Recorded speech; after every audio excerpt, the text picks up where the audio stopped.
Good morning, ladies and gentlemen, and welcome to Data Privacy Day 2020. Now, please welcome Kalinda Reyna, Head of Global Privacy at LinkedIn.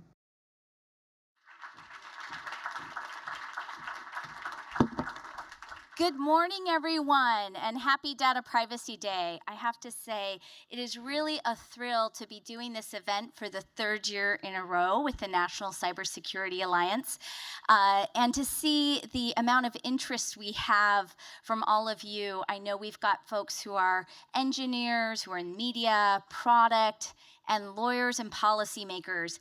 And it just goes to show what an important topic we are here to discuss today, and to take some time out from our busy work to really get an opportunity to learn from some of the leaders in the field and think about some of the hottest topics and issues in data privacy for 2020. So welcome to LinkedIn. We are excited to have you here. We are very excited to partner with the National Cybersecurity Alliance and to have the great work of Kelvin Coleman's team and everyone there who's helped us put this day together. And I just want to give a quick thank you as well to all of the Microsoft employees, the LinkedIn employees, and the GitHub employees who are joining us here today, both live and on the stream. I think it really speaks to the culture our companies have created in terms of making privacy something that every employee values and knows that matters. So thank you all for your participation. And with that, I would like to introduce our first speaker for the morning, Gregory Smolnak. He is the Deputy Commissioner of the Office of the Canada Office of the Privacy Commissioner, and he's going to give us a few words to start our morning off. Thank you, everyone. Thank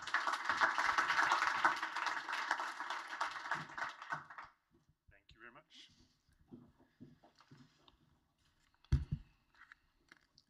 Good morning, everybody, or afternoon. What time is it now? Thank you very much for the invitation to help kick off Data Privacy Day here.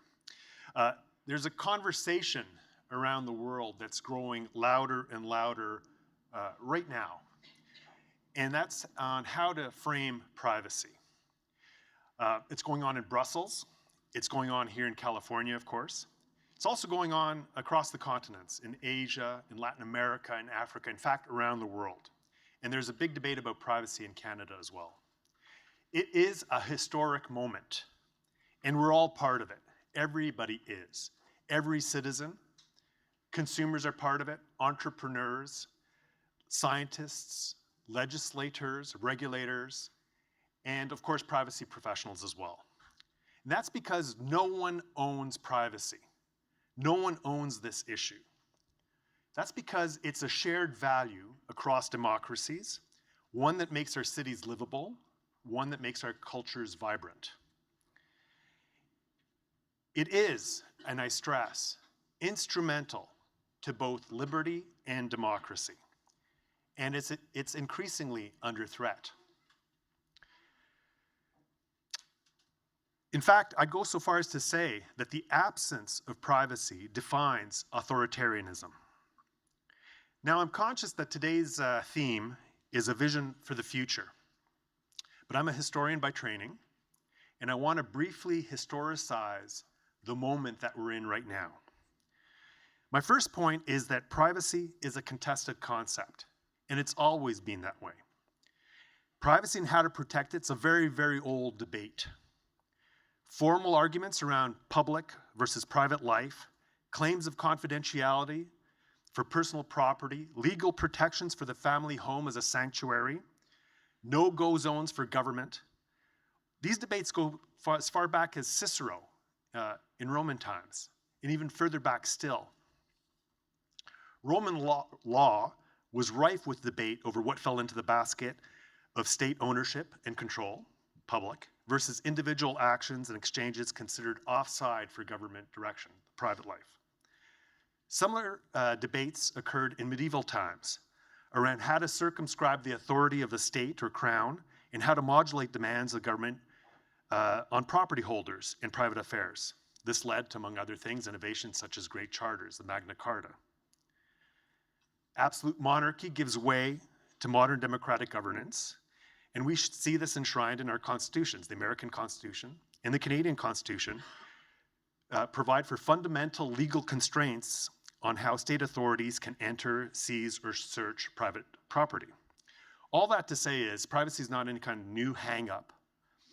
And it's something that has been going on, these debates have been going on for millennia.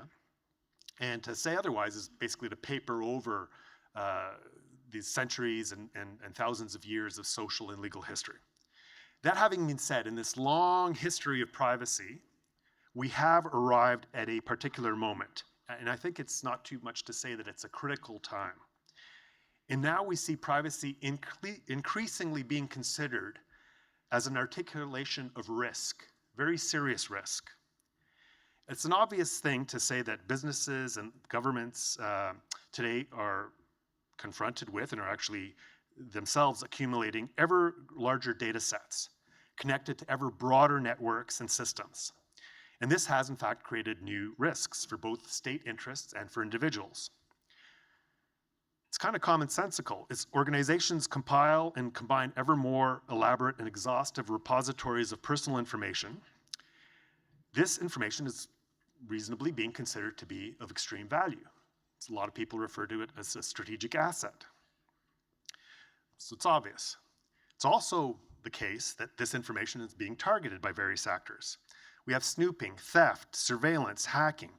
Interstate information warfare is on the rise. We have increased risks of intrusion, theft, loss, abuse, and other consequences. Indeed, hostile state interference in democratic processes are all growing problems. And we can cite a litany of cases from the realm of data protection alone.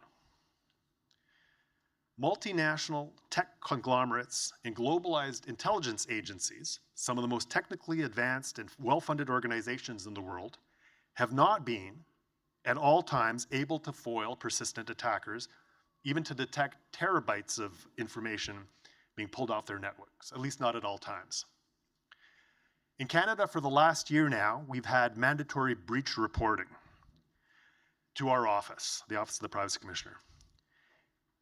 We've seen about 30 million Canadians affected by privacy breaches. That's almost the entire population of Canada. And breaches don't affect only commercial transactions or impact individuals in isolation. We've seen cases that have demonstrated that privacy violations affect democracy and the integrity of democratic processes. Now, these problems are significant in themselves, and they're contributing to a growing problem of trust around the world.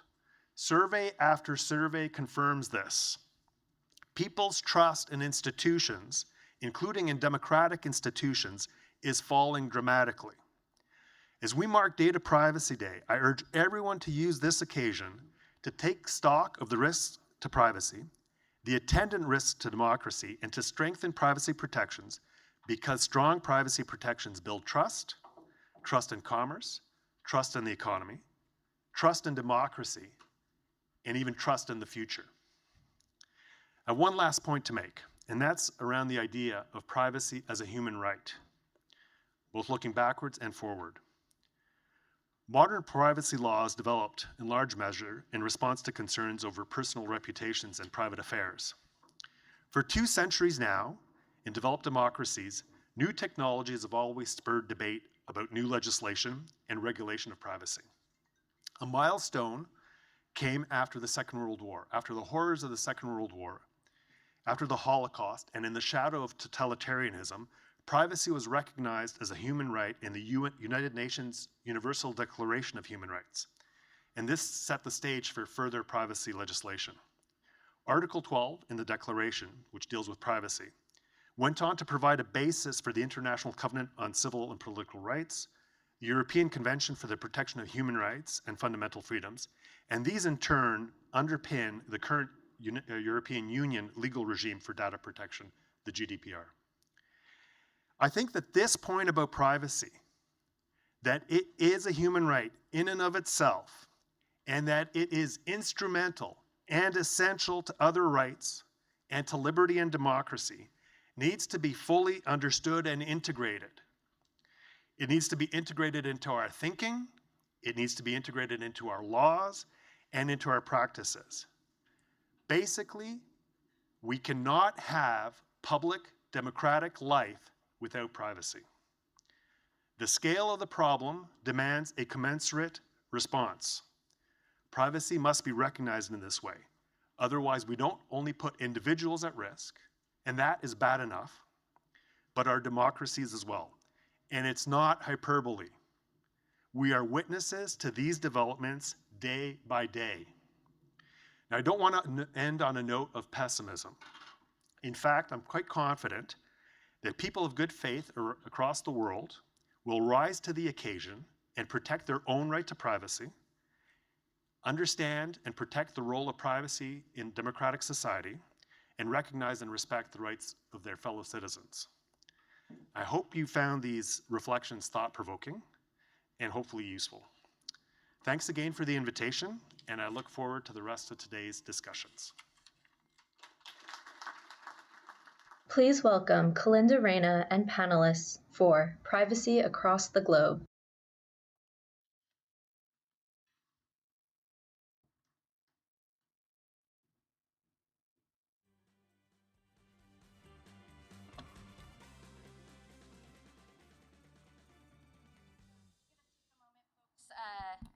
Give us just a moment to get everybody seated. I'm already worried about these chairs because I'm 4'11", and these are very high and look unstable. So I'm going to take my chances and ask that my panelists join me up here.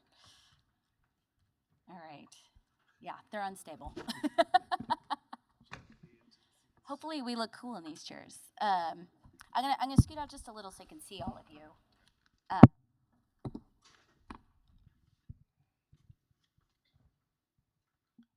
All right, thank you guys for being patient with us while we get settled.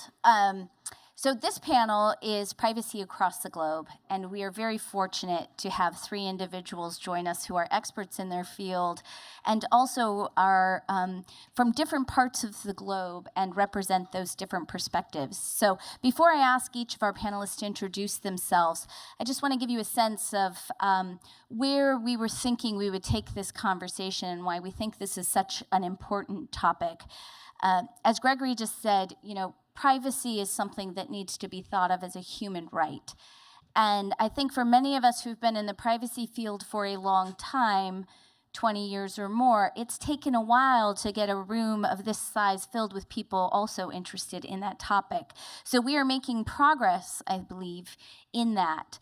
But at the same time, technology has greatly changed over the past 20 years so that the data we were worried about being exposed in the 80s and 90s is at a whole nother scale today and will continue to grow at a rate that many of us might find hard to imagine. So with that, global privacy laws and where this issue is headed is more important than ever.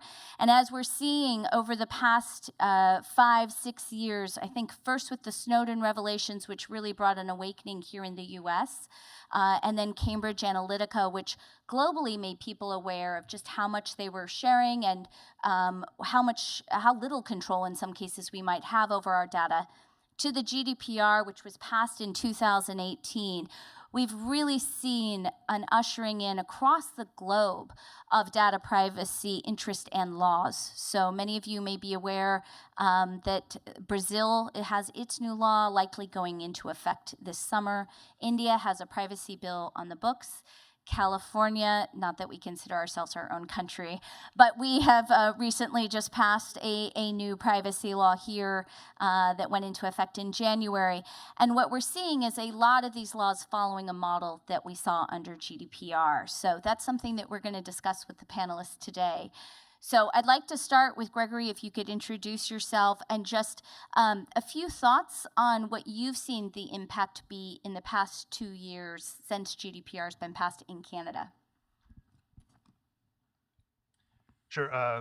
My name is Gregory Smolinek, as you heard. I'm the Deputy Commissioner of Privacy for the Office of the Privacy Commissioner of Canada. So GDPR has definitely been influential. It's not the only model out there. We're studying bills, California legislation, bills that are being proposed around the world. In fact, there have been well over, certainly dozens and well over 100 countries that have introduced privacy legislation in recent years.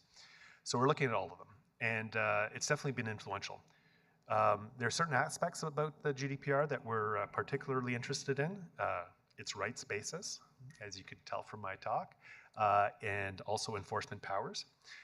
And the prospects of it having influence in Canada are fair.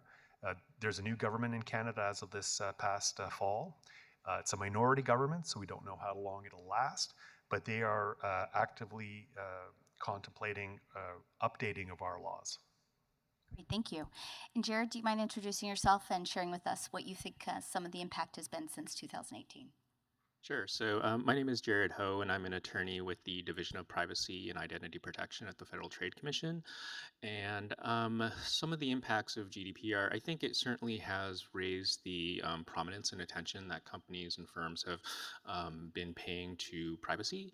I also think that in a large part, it's been a great push for firms to start implementing, at least with the larger firms, implementing accountability programs and conducting the types of privacy impact assessments that we've been calling for in our agency, so that companies are better able to evaluate how their information data collection practices are affecting consumers.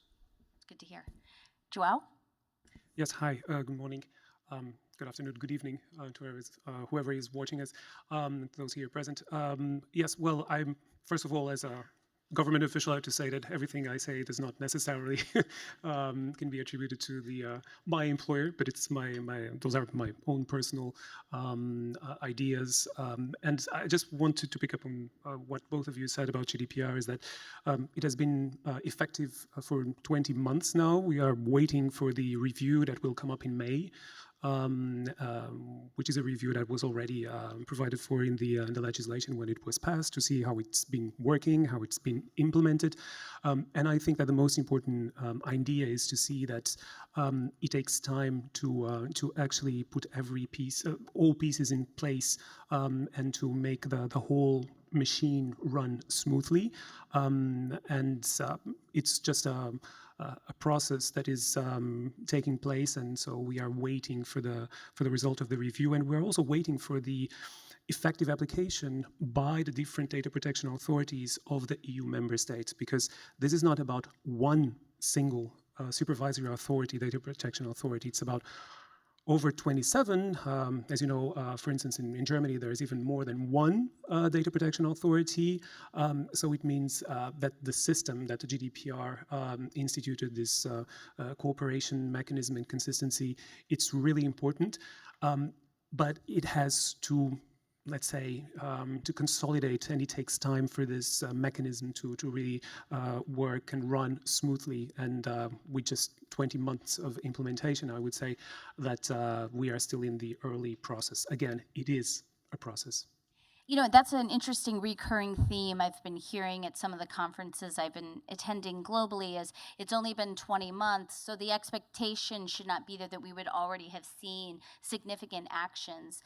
But for many in the audience who may not be as familiar as to why it is taking so long, I think a lot of people thought May 25th was going to come and immediately we would see changes occurring. Can you give a little insight into what's happening in Europe and what might be causing some of that need for a little more time before significant actions can be taken? Well, as I said, we have several data protection authorities. Those are national data protection authorities, and with very big differences in terms of human resources and, say, budgets of the different data protection authorities. You can have, for instance, the British ICO, which is quite big, and I know they are on the way out, but still, until Friday, they're still out of the EU. Out of the EU, exactly. Not out of the game of privacy. No, Yes. definitely not. Yeah. And the thing is, like the most famous stakeholder or supervisory authority that has to deal with a lot of cases is the Irish Data Protection Commissioner. And in fact, Helen Dixon, she has always said that she needs more resources, more staff. I think they have 120, and they say they really need a lot more because they just have like 15 or 20 investigations into big tech firms. And for a small country with a small data protection authority, it's a huge workload, and you really need to have the means to get to do a proper investigation. That's why people are saying, when are the first results, the first decisions of the investigations coming out? It was supposed to be late 2019, then we're saying early 2020. This is just to show that the GDPR is like a federal law, but it's decentralized in terms of how it is implemented. And again, you have all these data protection authorities in the different countries with different means, different resources, some of them with different opinions about very important issues. For instance, cookies. There are guidelines from the Spanish Supervisory Authority that are different from the guidelines of the French Data Supervisory Authority. And this means that ultimately you will have to have a dialogue in the framework or under the umbrella of the European Data Protection Board, which is this overarching umbrella organization of all data protection authorities that will have to, let's say, give its opinion on what is the correct way of interpreting a certain provision. So that's why it is not something that you say everything is written in statute, so it's perfect. There are absolutely no room for interpretation. We just apply the law, and that's it.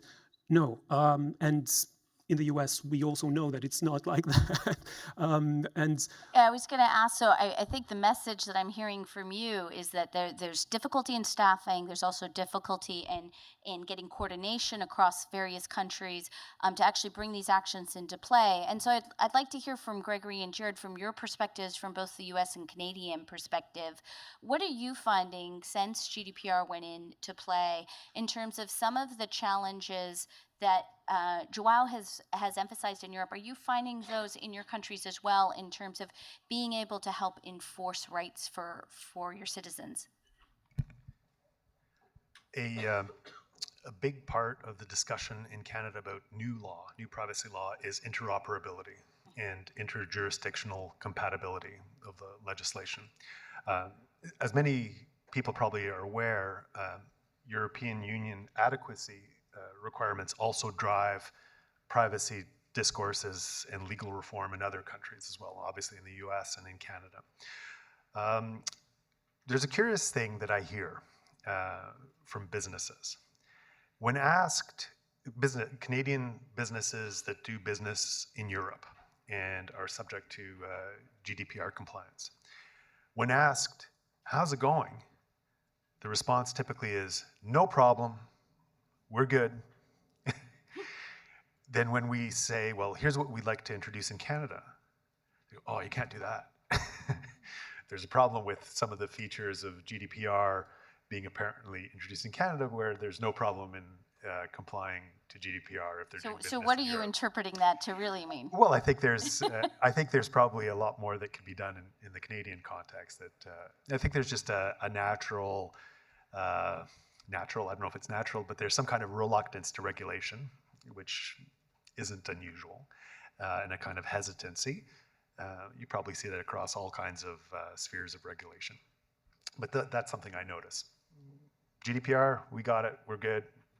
We figured it out how to operate in this environment, but don't bring any of that stuff here. But we'll have to. It's coming. Do you think there are elements of GDPR that will be brought into Canada's approach to enforcing privacy? Well, it's certainly part of our discussions. Canada faces a May 2020 adequacy review, European adequacy review. So this is something that's driving discussions. I think now, this is very active discussion going on between us and the government. By the way, I'm not a government representative. I'm an agent of Parliament, which is independent from the government, which gives us some scope to talk about policy issues, which is different from a representative of a department or a ministry. I imagine that, put it this way, GDPR internationally has set a standard. In my mind, it sets, I think, a minimum standard.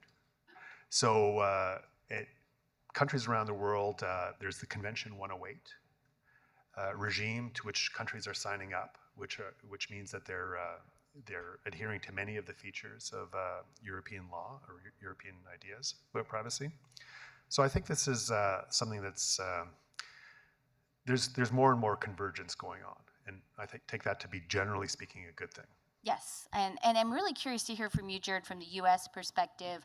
We've seen states trying to pass privacy laws, as well as a lot of discussion around a potential federal privacy bill.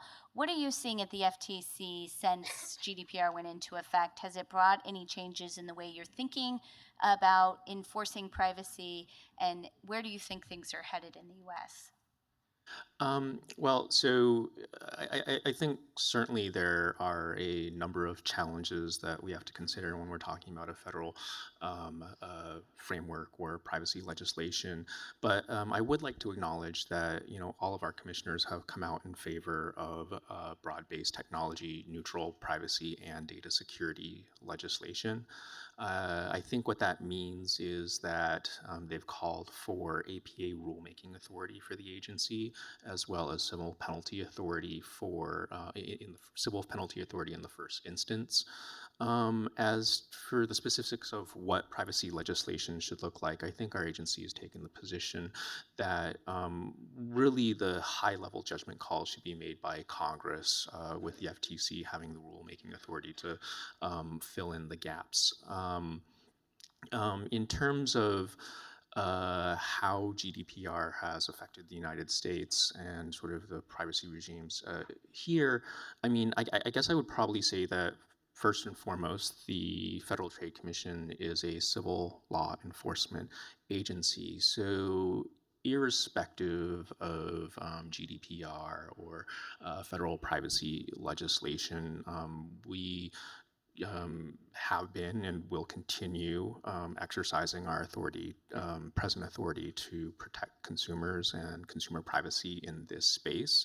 I think that we can all agree that the FTC has been extremely active this past year. We've seen a number of blockbuster settlements.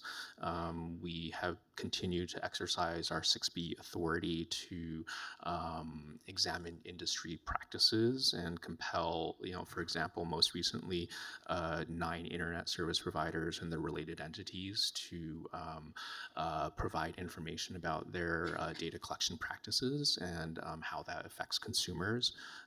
We have come off a series of 15 hearings that we've held on consumer protection and competition in the 21st century. We held a PrivacyCon last year, as well as a COPPA workshop, and are in the process of COPPA rule review. So we've been extremely busy and with extremely limited resources, and so I think we've been. I'm hearing resources as a common theme, not only on the government side, but throughout privacy. So that's something that actually I would like to ask all of you how you deal with that challenge, because I think it's a never-ending challenge, quite honestly, to be able to staff up to the level that we all think might be necessary to truly do the work that your agencies or governments would like to be doing. How do you address that challenge?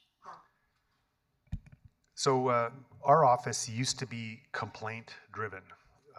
Most of the work was on the investigation side of the house.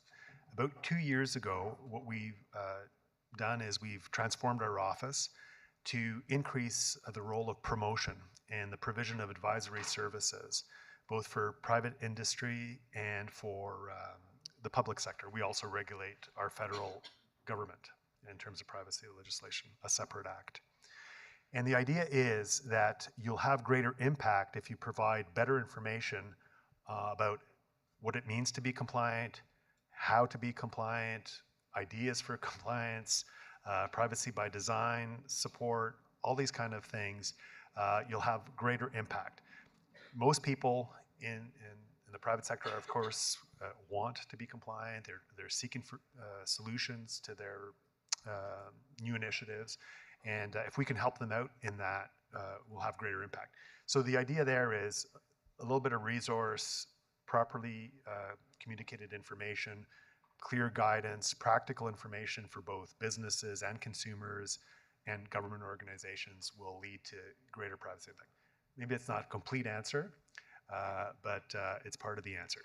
On the other hand, given the pace of technological change, the privacy impacts, second order and third order effects that I talked about earlier, the implication of privacy for democracy and other things, this is a big space, and I think it does need to be resourced adequately. Our office cannot do everything we need to do, and that probably applies to corporations as well.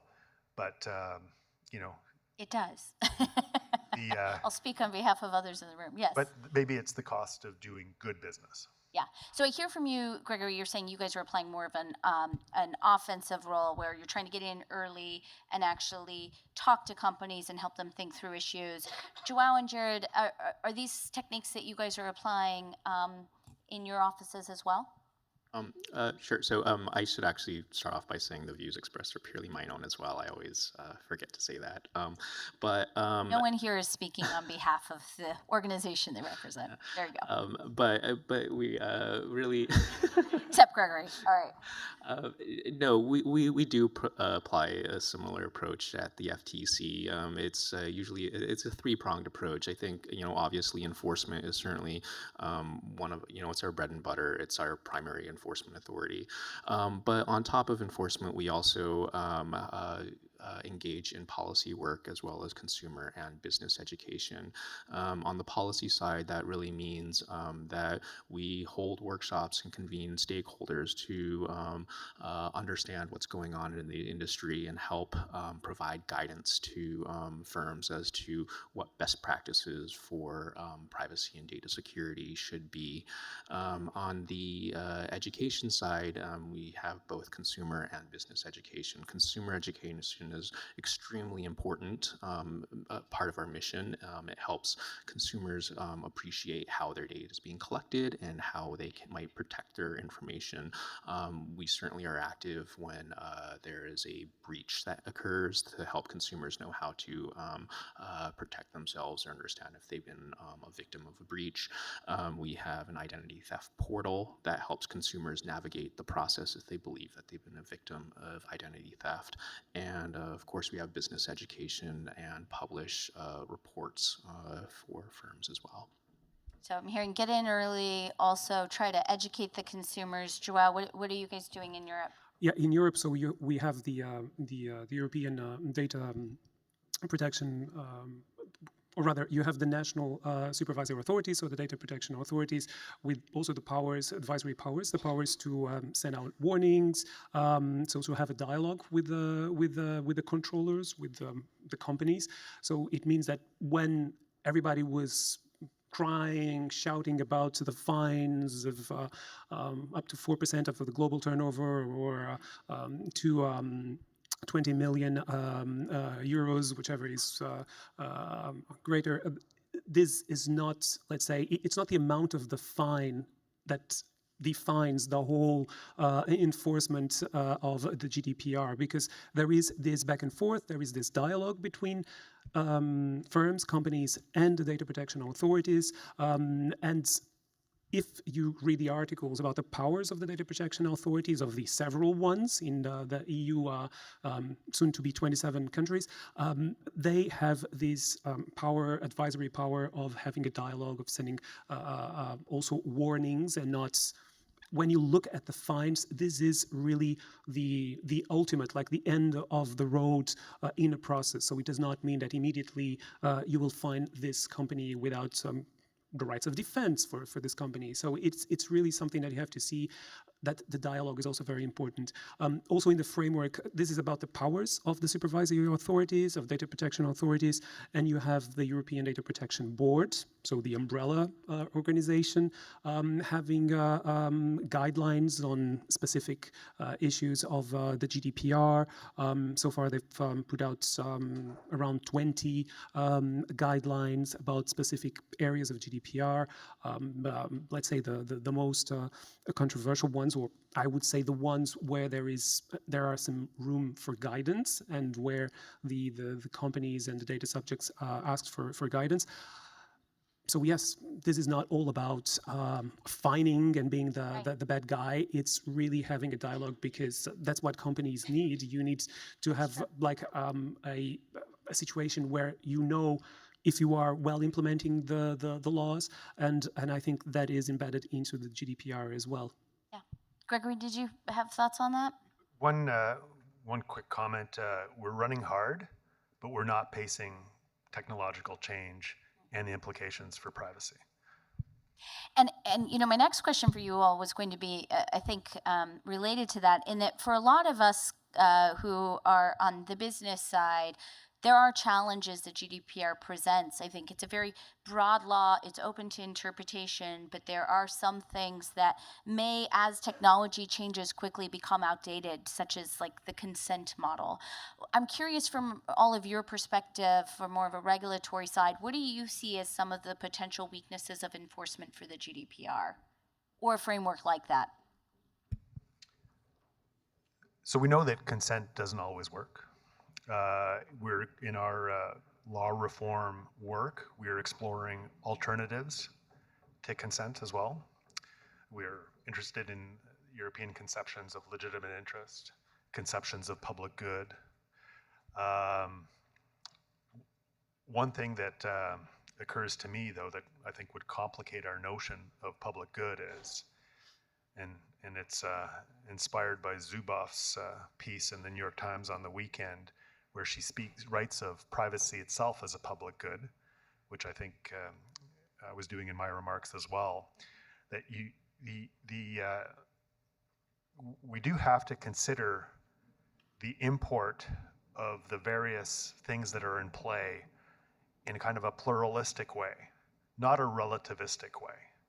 Not every commercial interest is the equivalent of our society's democratic interests, for instance.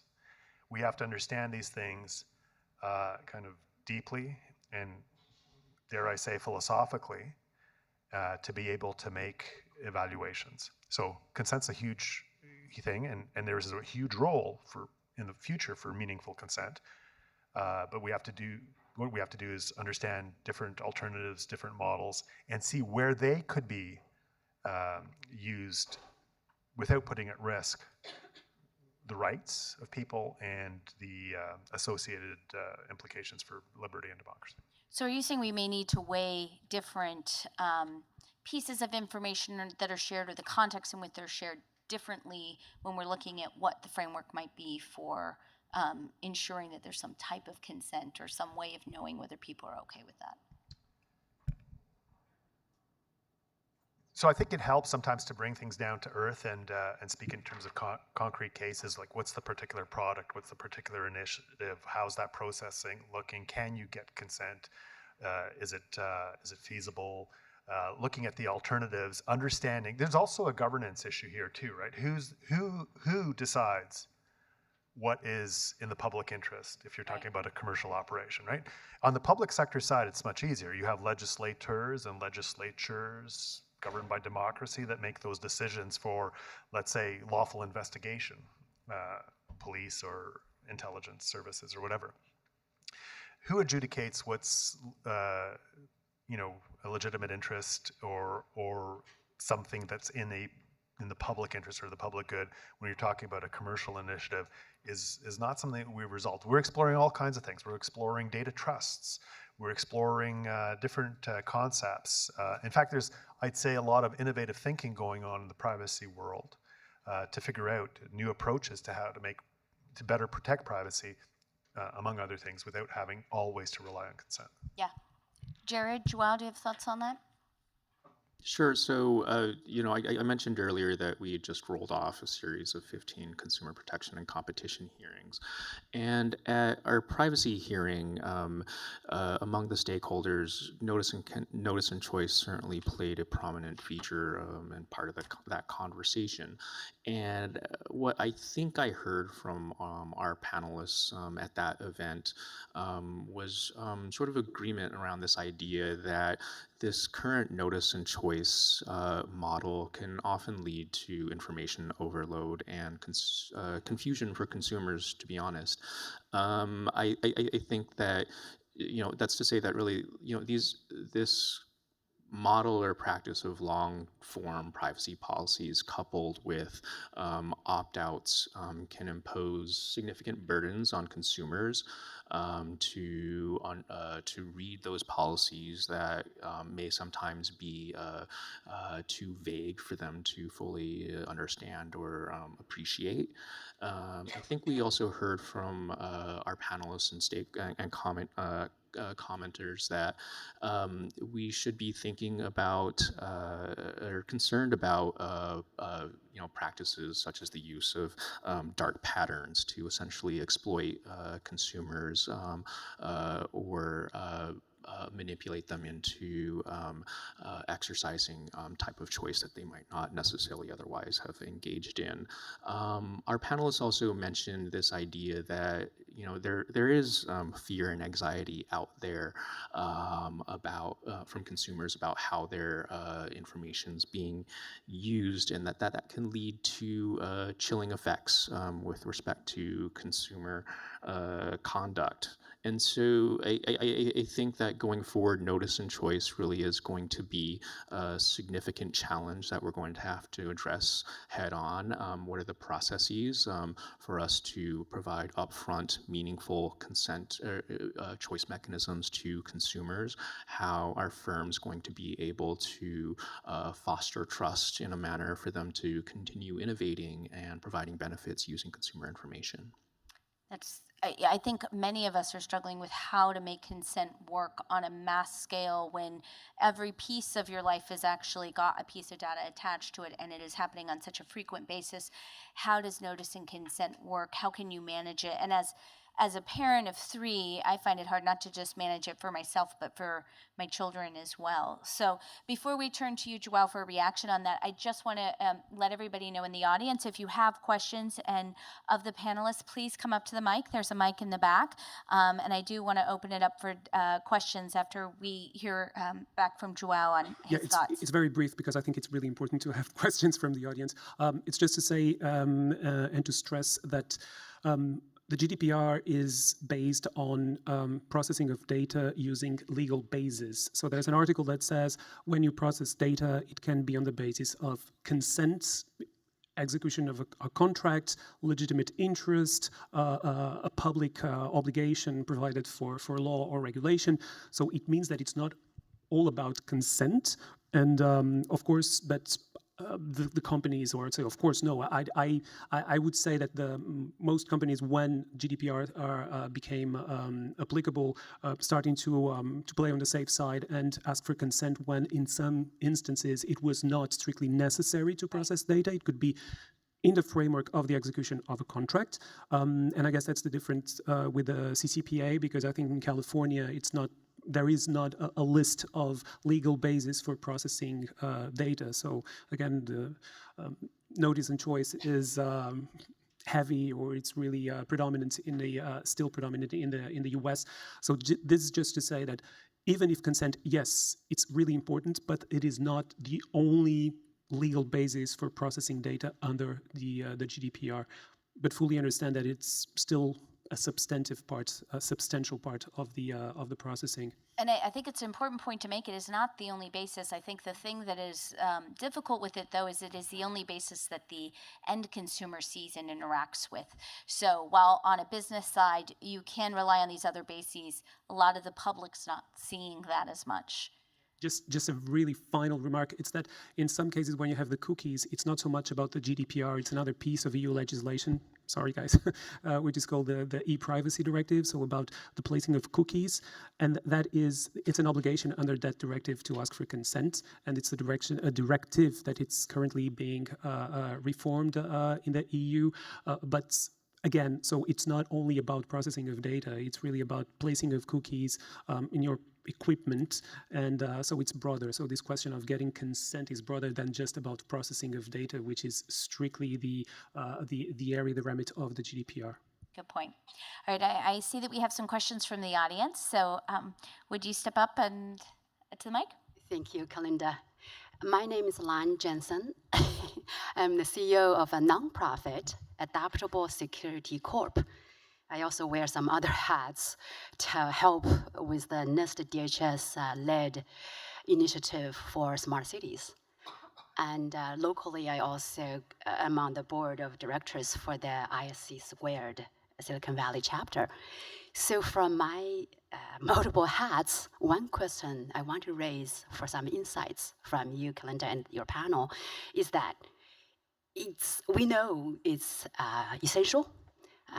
Already it's mentioned it's human rights, privacy is. However, when we try to spread the word to the community, it's just so darn hard.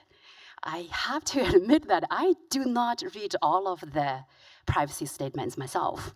If it's a reputable companies like Google, so I'm like, okay, darn it, some other people more capable or have time to do that will already have done it for me.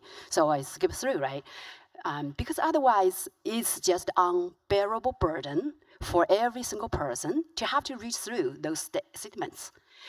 So my question is, do you think there possibly could be a way to make it simpler for ordinary people to consume and digest?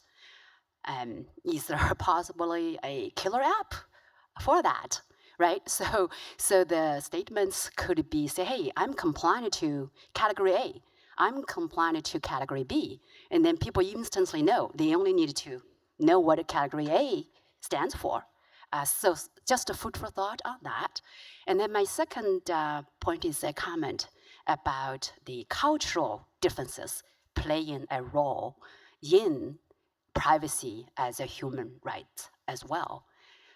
I know that in some parts of the world, it's unrelated to policies or politics, just the cultures could have different concepts for privacy. So my question on that is whether you think privacy could also be adapted to different cultures versus one big umbrella. Hey, everyone needs to come under this umbrella. Thank you. I'll take the Thank you. So for your first question, I think it gets back to that discussion we were having around notice and consent. And we all know there have been attempts to try to simplify the notice process by having seals on sites, by the nutrition label concept. There have been multiple ways. Jared, I'm curious to hear from you specifically on from a U.S. perspective. What do you think the answer is to that issue? Well, I think everyone is sort of right in that, notice and choice, and this came from our hearing as well, is that notice and choice by itself does pose significant burdens on consumers, and so it can't operate solely by itself. And so, there certainly is something to be said about accountability, corporate accountability programs and privacy impacts assessments, and as ways for firms to evaluate how their data collection practices are impacting consumers. So I think that's sort of one mechanism. Our agency has talked about just-in-time notices, and part of Section 5 is that material statements have to be clear and conspicuous. So there certainly are mechanisms out there. We have guidance on sort of how to effectuate notice, and so you can visit our website at business.ftc.gov if you would like more information on sort of our best practice guidance there. On the consumer side and sort of this idea of like information overload, I think that is sort of spot on. It really does put a lot of onus on consumers to be able to sort of appreciate and fully understand all these things. We do have guidance out there again for consumers to sort of streamline that process, and we sort of do our best to help educate folks on that. Yeah, I think it's a challenging issue and one that many of us need to be thinking about solutions for more. On your comment on the human rights issue, Joao or Gregory, do either of you want to take that one? Yeah, no, I'm just from the EU side. Of course, the right to privacy and right to protection of personal data is one of the rights enshrined in the European Charter for Fundamental Rights, and it is something that we really praise. And it's one of the aspects that, for instance, in the framework of Privacy Shield, which we're not going to tackle today, is being looked into really. So about how the protection of these two rights and the right to effective remedies is ensured and safeguarded in the US. So just to say that probably in the EU we are the ones most at ease with the human rights dimension of the right to privacy, private life, and personal data. And given our timing, I was going to move on to the next. Do you have Quick something comment. to say? Yeah. Diversity is both a fact and a value, but diversity is impossible without unity, and I believe in the universality of human dignity, which makes possible human diversity. Very good answer. I like that. Next, yes? So just following from that, so my name is Ashwin Krishnan. I run a small cybersecurity training company called Uber Knowledge, but I spent a bulk of my time as a podcast host. I've interviewed about a bunch of CISOs and chief privacy officers, but I'm not in the capacity of that. I'm asking as an uninformed California consumer. I have exercised my CCPA rights with 3 organizations, and all 3 sucked. User experience. In fact, right now I was going through one of the most popular gym clubs in the state. And as with essentially an email comes, I click that link, go to another website, I have to scroll through about 20 pages, and I get to the last page, and I see this column which says, they capture audiovisual information of the gym. For marketing purpose, they sell that information. They also, and this really got to me, is they make inferences based on my heartbeat, my weight, my height, and they sell that to third party. And please click on this if you want us to stop doing that. Click on that. 45 days later, I'll know whether I was approved or not. So my question to this esteemed panel is, yes, we're talking about GDPR, talking about CCPA. It's been authored by legal counsel and lawyers to protect the company. It is not consumer friendly. Again, going back to my esteemed colleague's comment over here, how do we solve that? We're sitting in this room, obviously there is a lot of audience over here who are trying to kind of do the right thing, but 3 organizations, and I still don't know where I stand. The 4th organization just spooks me. And knowing, I'm even wearing my tech hat, I had no freaking idea they're actually using AI and ML to actually predict and sell that information. So I'll stop there. Any comments?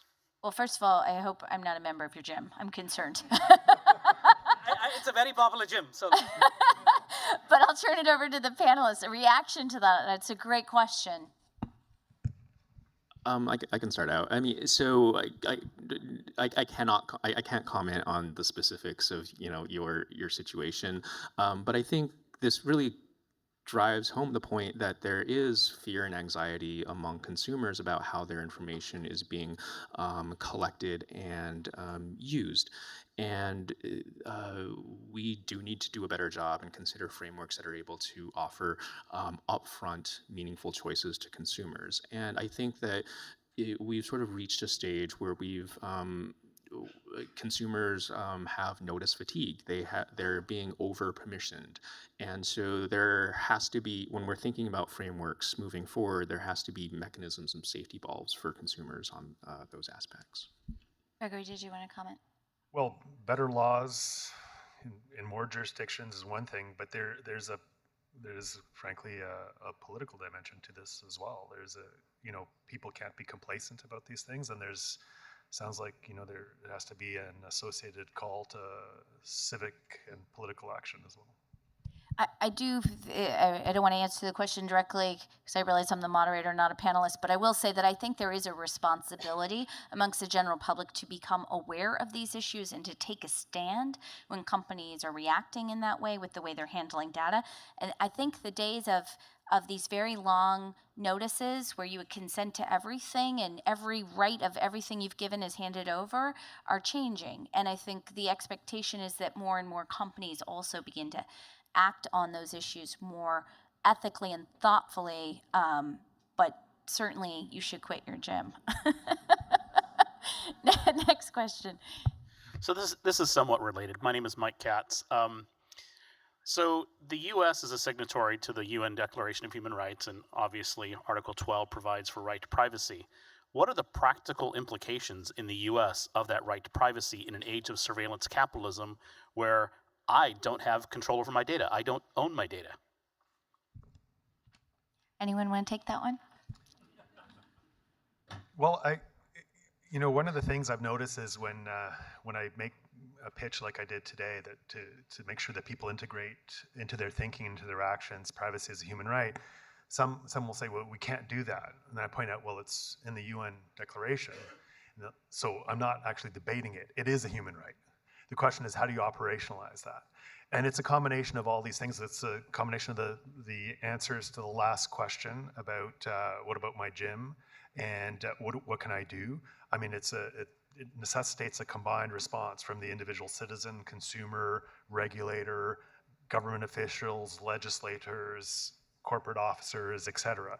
The absence of the recognition of a right does not trivialize that right. There are jurisdictions in which all kinds of human rights are violated in probably even more egregious ways than some of the things we're talking about.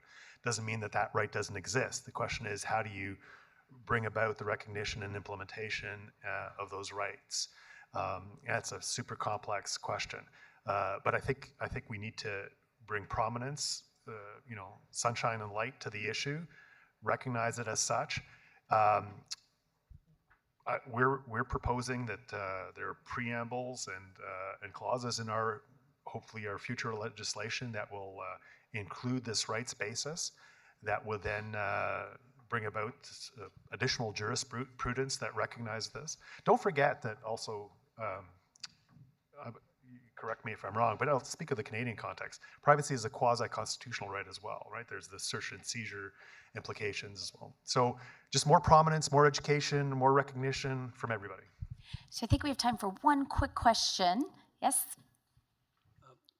Good morning. I'm Hiten Patel from Color Tokens, a cybersecurity product and also a compliance product company. I have a simple question. GDPR rules and regulations ask companies to have their customers opt in for managing and storing and selling privacy data. CCPA wants consumers to opt out, so by default they're opted in. Why did America decide to go this route, which is different from lots of other parts of the world? Most people are going for opt-in as opposed to opt-out. I think you've highlighted a great conflict between the two and an important question. And we actually have a panel on CCPA coming up. So I would encourage you to ask that question there, because I think that would be really helpful to get some folks who are experts on CCPA to answer that. I am getting the signal we need to wrap. So I'm going to thank our esteemed panelists for a great discussion. And thank you also to the audience for being so involved with such good questions. Thanks, everyone.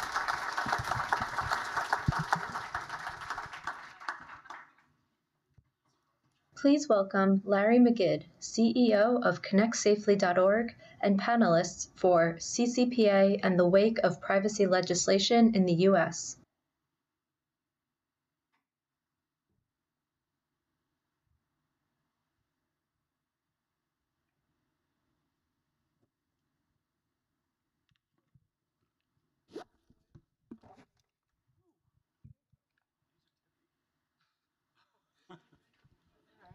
Okay. Like a director. Get a little rhythm going.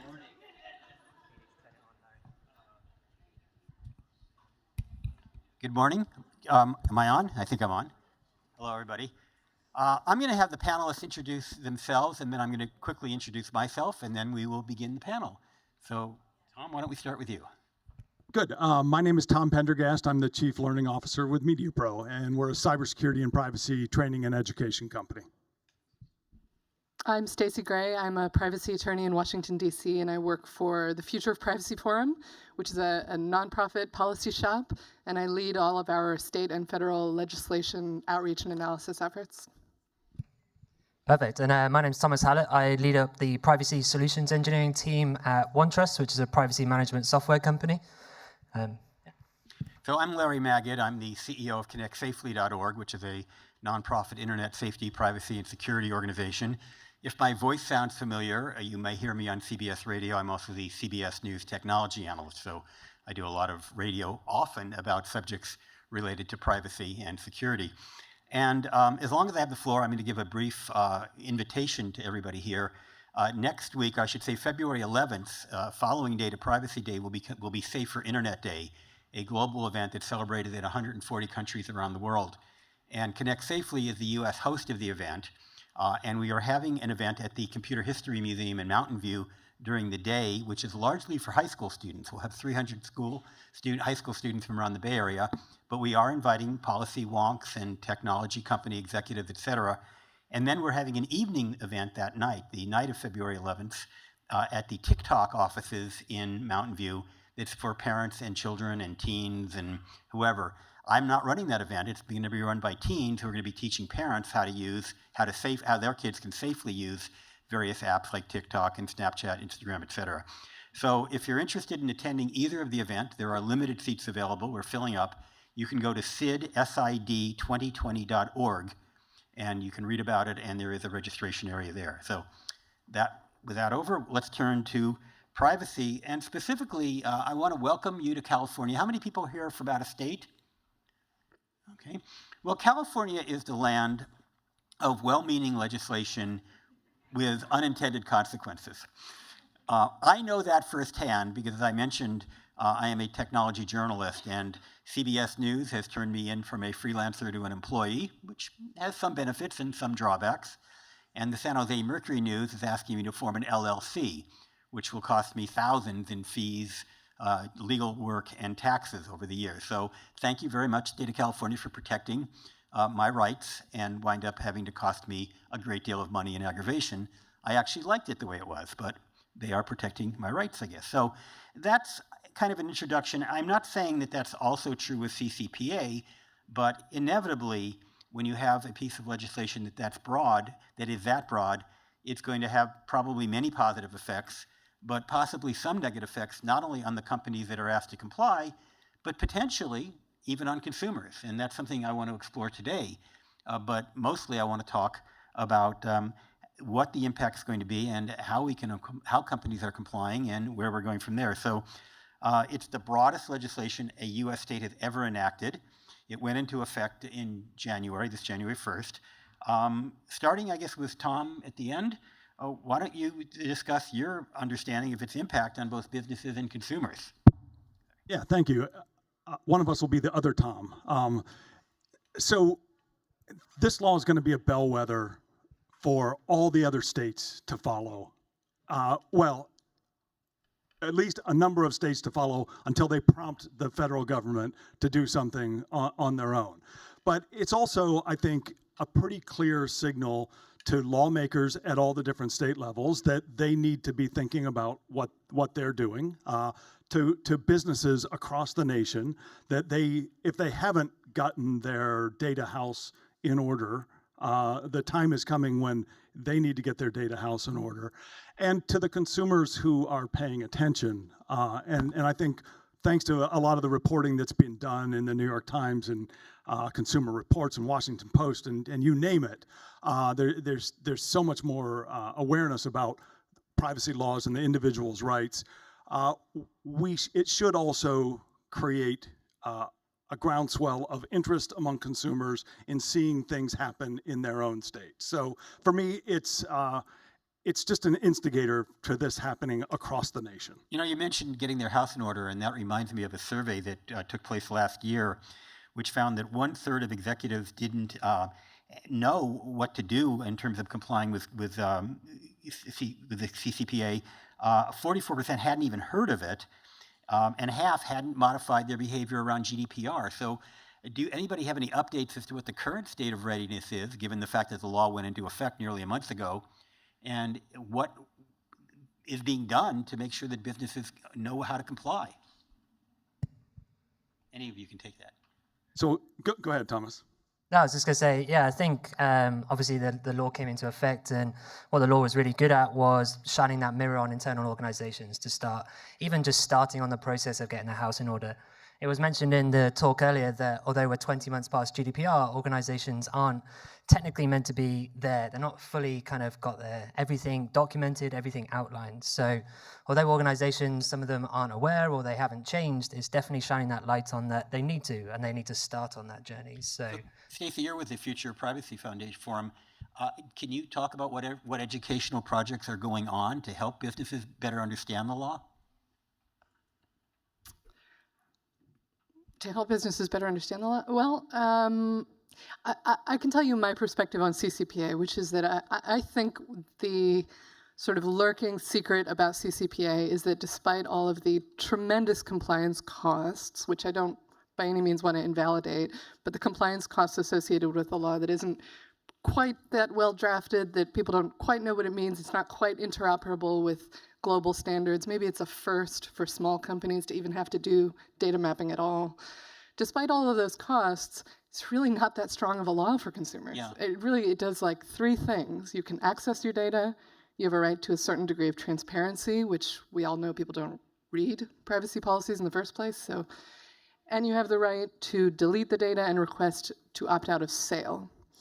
And the problem with an opt-out of sale, which is a unique thing in American law, it doesn't exist in other privacy regimes as a standalone thing, is that it sounds good, it's very rhetorically effective, but it doesn't reach a lot of the things that people expect it to reach. It's both over and under-inclusive at the same time.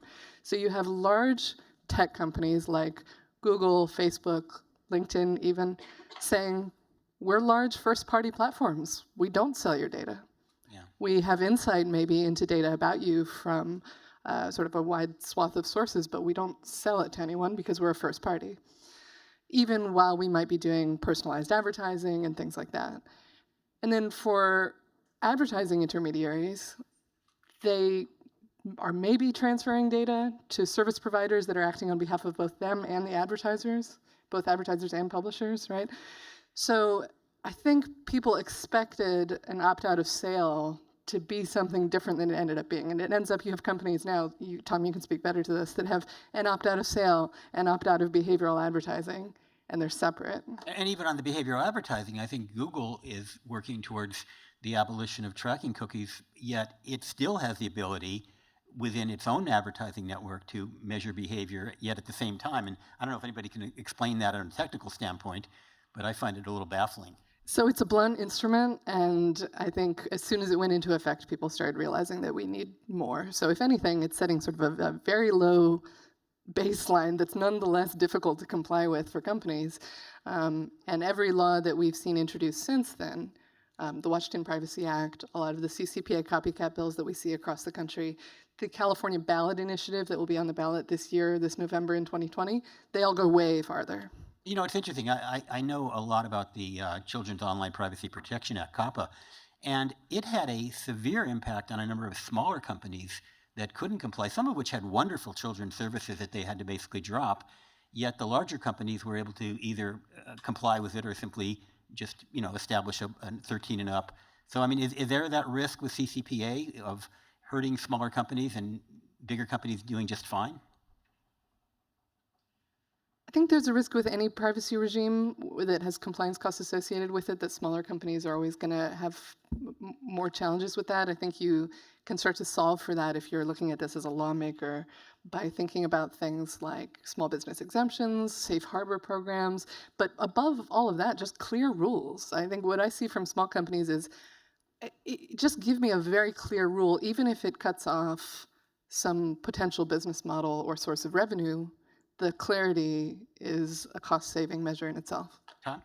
So, Larry, I want to go back to your original question, which is why aren't businesses acting more speedily to pull this together?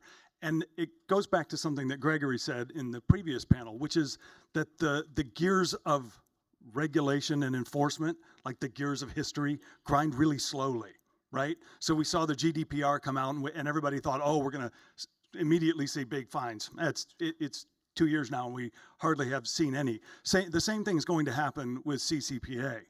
It will take a good bit of time before enforcement activities come into play and really start nudging all those companies who've decided that they maybe wasn't even a conscious decision, but decided they could sit on the sidelines, or maybe they knew they wouldn't be the initial targets of enforcement, and so they could wait. If we think that this change in privacy is going to impact the whole world right away, it's not. It's going to take some time for us to change the entire culture around how businesses approach privacy and how individuals understand the reclamation of privacy rights that laws like this give back to them. Thomas, did you want to comment on that? Yeah, it's just an interesting point around how organizations are trying to understand the law and kind of go through it. I speak to a lot of organizations in kind of my role. Everyone's asking the same questions. People are asking, oh, what's everyone else doing in the market? What do I need? How big's the privacy team in all these companies? Like, do I need a cookie banner at all? The unknown is kind of the biggest thing, I think, that's stopping people from starting as well. And it goes back to the legislation's not being quite descriptive enough through them. I still don't think we have a full definition of what the sale of information is. So everyone's understanding it in their own way, and cookies is falling under that banner. So I think education and kind of training and just understanding over time, even the legislators themselves need to get that kind of understanding as well. So one reason we're talking about CCPA in a national forum is because California is, I think, the world's fifth largest economy. It affects essentially everyone in the United States and really everyone in the world on some level, especially given the presence of all the tech companies here. But another large economy is Europe. And a number of you have mentioned the GDPR, the General Data Privacy Regulation, if I had that right. That's also having an impact in California and throughout the United States. Just yesterday, I got probably the 1,000th email from some company to recognize that I had to agree to something to be in compliance with GDPR, even though I have no idea what I agreed to. I clicked on it anyway. I think I gave up all my privacy rights or whatever, not sure. But all I know is that we have these two very large economies with different laws. We have no federal legislation. We have no global legislation. I'm not sure we ever will have global legislation. But let's start by talking about the differences and similarities between GDPR and CCPA. Yeah, I think I can start with that one. So it's interesting to see as organizations implement measures for CCPA, those that already comply with the GDPR and went through that process a couple of years ago are very much on the front foot to that. So although there are kind of big differences, the amount of rights that consumers have in California is less than European citizens have in kind of Europe as well. But although there are differences, I think as you kind of comply with the likes of the GDPR, it sets you on the front foot to then go through these legislations. And I think we might see that across the rest of the US as well when we start to go through this these other laws, is that if you start with that big foundation of maybe the most comprehensive in the terms of the GDPR's got kind of more in it than the CCPA, it helps with these additional laws as well through that. Any other thoughts about GDPR versus CCPA? It's true if you've done your GDPR lift, checking the boxes for CCPA should be relatively straightforward. But I think when CCPA came into effect, a lot of people were comparing it to the USA's GDPR. Oh, it's global, it's comprehensive privacy legislation. The two laws could not be more different. I mean, just in scale and in substance, in what they do, the CCPA has a few relatively limited individual rights. The GDPR is comprehensive. It does not rely solely on consent, like the last panelists were just talking about. It has a legitimate interest, lawful basis to collect data. It has lawful bases to collect data at all, which is something the CCPA lacks. It has data protection by design and privacy by design requirements. It has auditing requirements. It has automated decision-making requirements, prohibitions against sensitive data use, prohibitions against automated decision-making using those sensitive categories. So many other things, many of which don't rely on individuals standing up for themselves and exercising their rights. So the laws really couldn't be more different. And yet one of the problems we face is that there aren't enough privacy professionals in the world to sort out the difference in companies, to sort out the differences between these two big laws and all the other state laws and maybe a federal law that are going to come around. At some point, if we're going to enable global or even interstate commerce effectively, we're going to have to kind of come to some shared principles that enable data to flow across all of the borders that data will flow across. Well, that's a perfect segue to my next question, but I just want to make an observation that, as I recall, GDPR was negotiated over a period of years, and it was a huge undertaking. As I remember CCPA, it was put together very quickly in response to trying to stave off a a referendum. The legislature put together this law in a matter of, I think, days or weeks. It was very, very much more limited in the development than GDPR. But getting back to the point you made, and we've all referenced, it's a patchwork of laws. If you're in Arkansas, do you have different rights than if you're in Oklahoma or California or, for that matter, Paris? And so let's talk about how we can, what the impact of this patchwork is on both businesses and consumers, and what, if anything, can be done about it.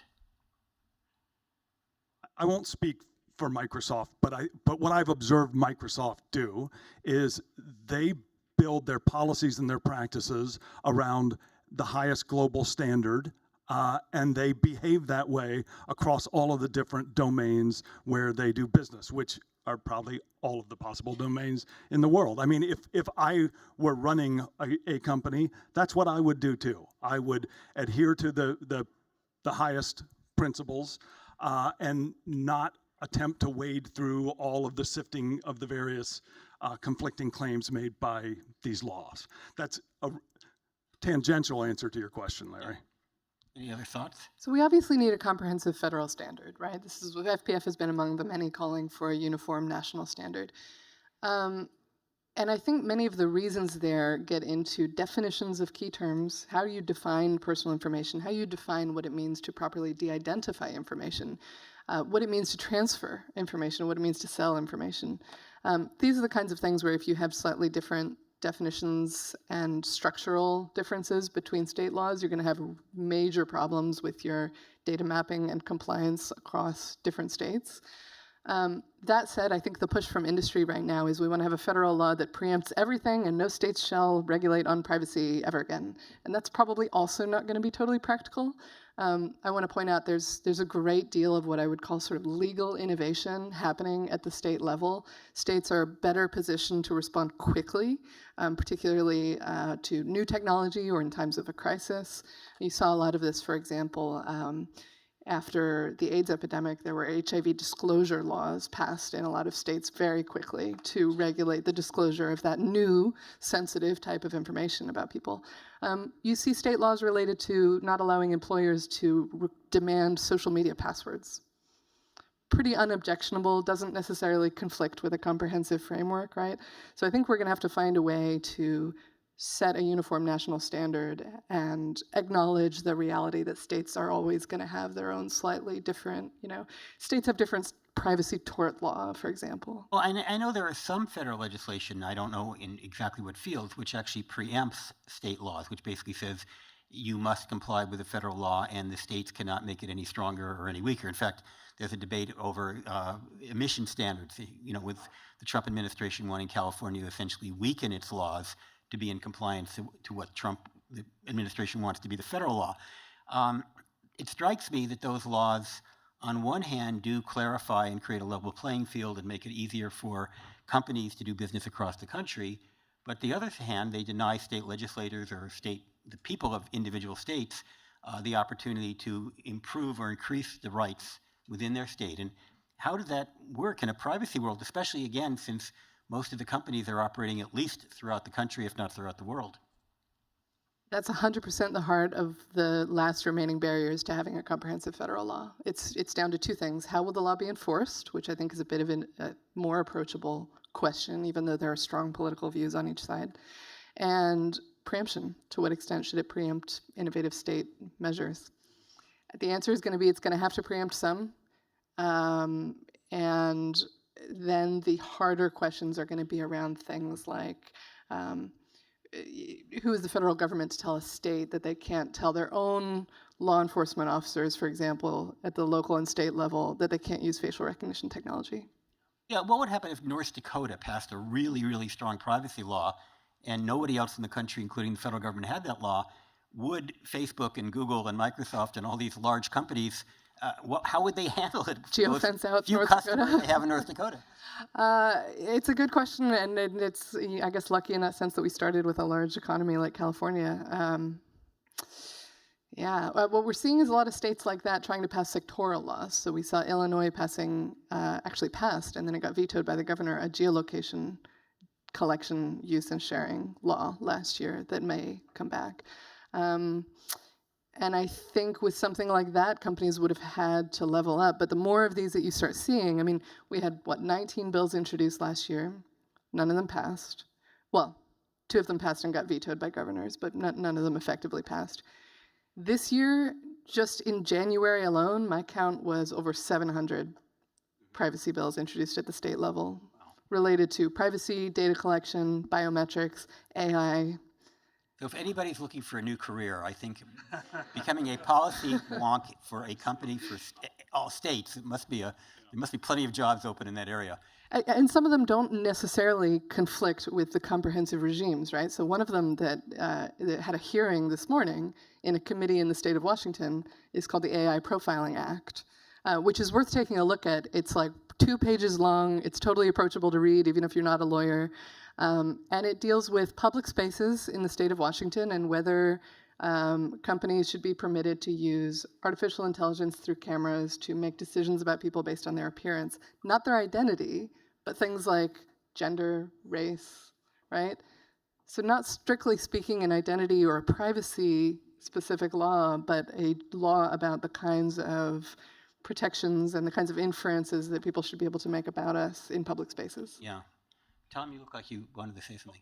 Yeah, no, it's interesting. I think AI is a great example of a technology that even people within the technology world don't fully understand and can't fully agree on what the parameters of it, but is obviously going to have a huge impact on all aspects of society, especially privacy. So I guess let's talk a little bit about the consumer. I mean, we've talked a bit about businesses, and Stacey, you've kind of referenced that, consumers are getting some rights under the CCPA, but maybe those rights may not be as meaningful as some people think they are.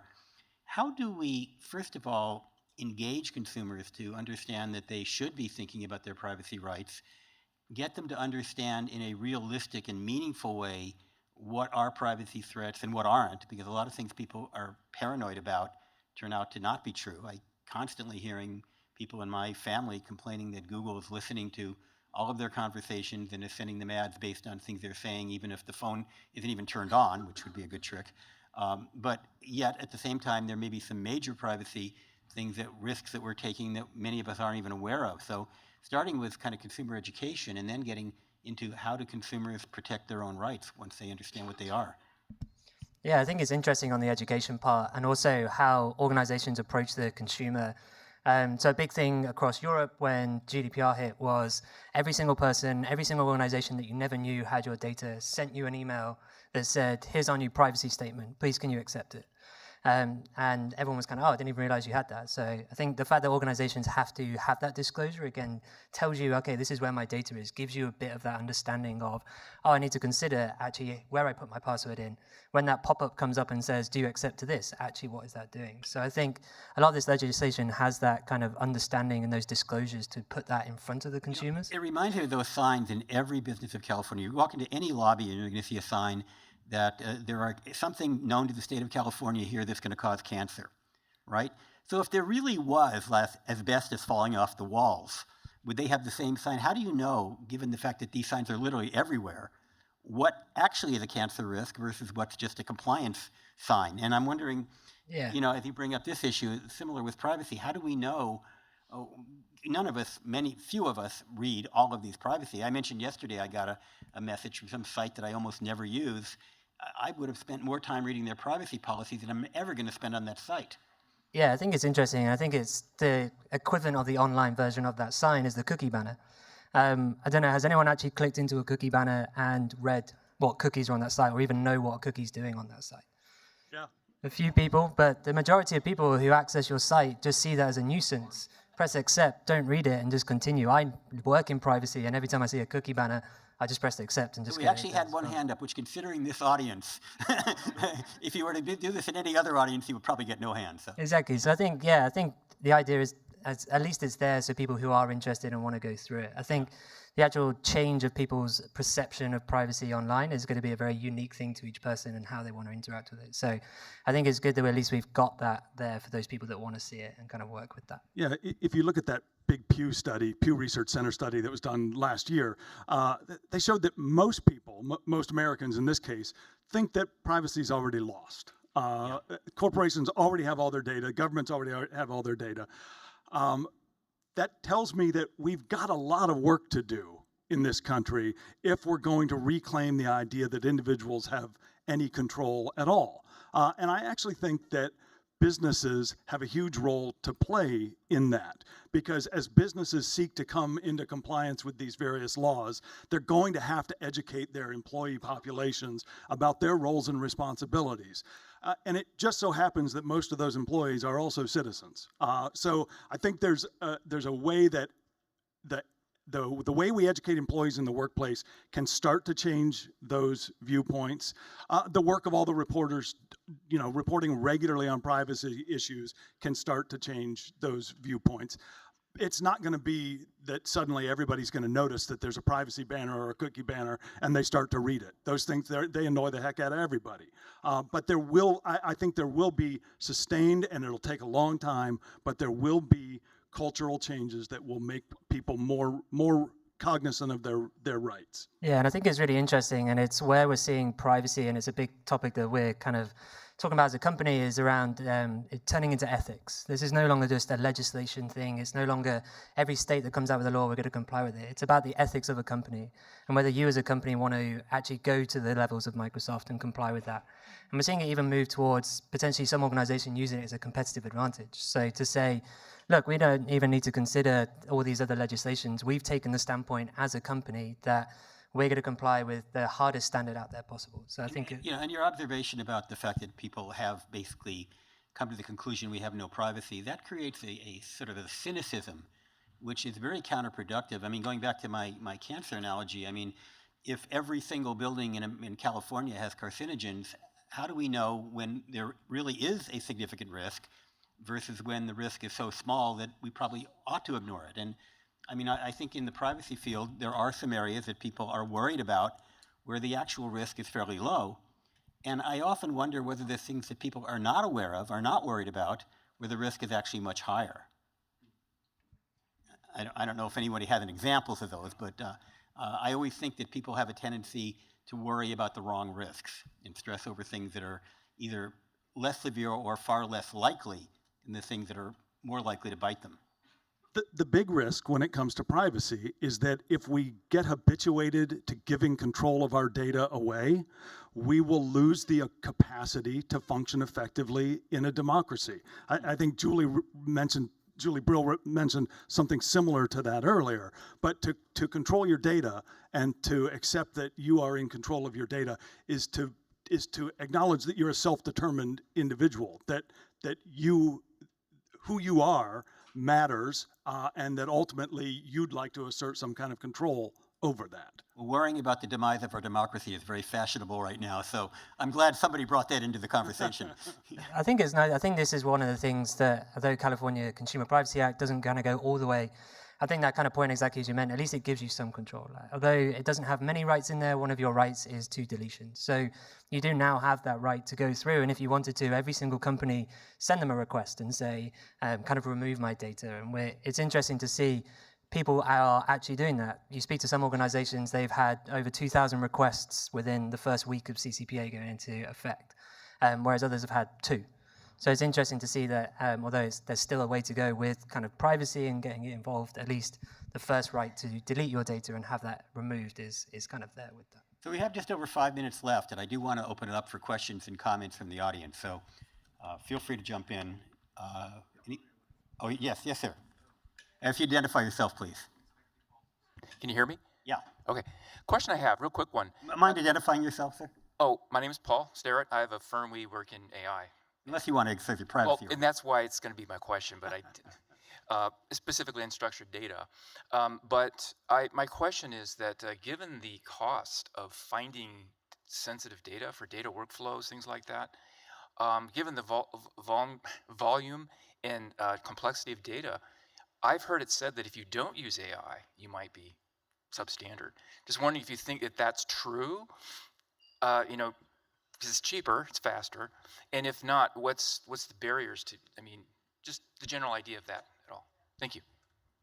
Yeah, I think I've seen kind of 2 points to that is, firstly, I think privacy is tended more from what was traditionally just technical links. So if you looked at data mapping before kind of privacy regulations, it was very much the IT department saying that here's the link between this system and this system. Whereas what I'm seeing a lot of organizations go through now is really getting the business involved to tell them that information as well. So as you say, if you're going to start doing scanning of all your unstructured data, it's going to take a long time, and things like AI platforms are really going to help you with that.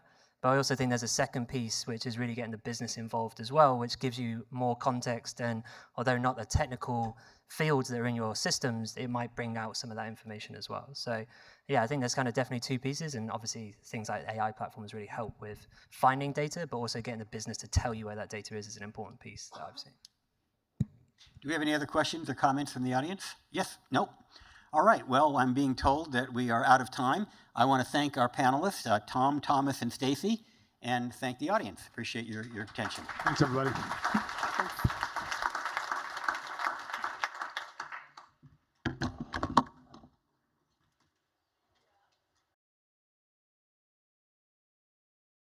Please welcome Julie Brill, Microsoft's Chief Privacy Officer for A World Without Privacy.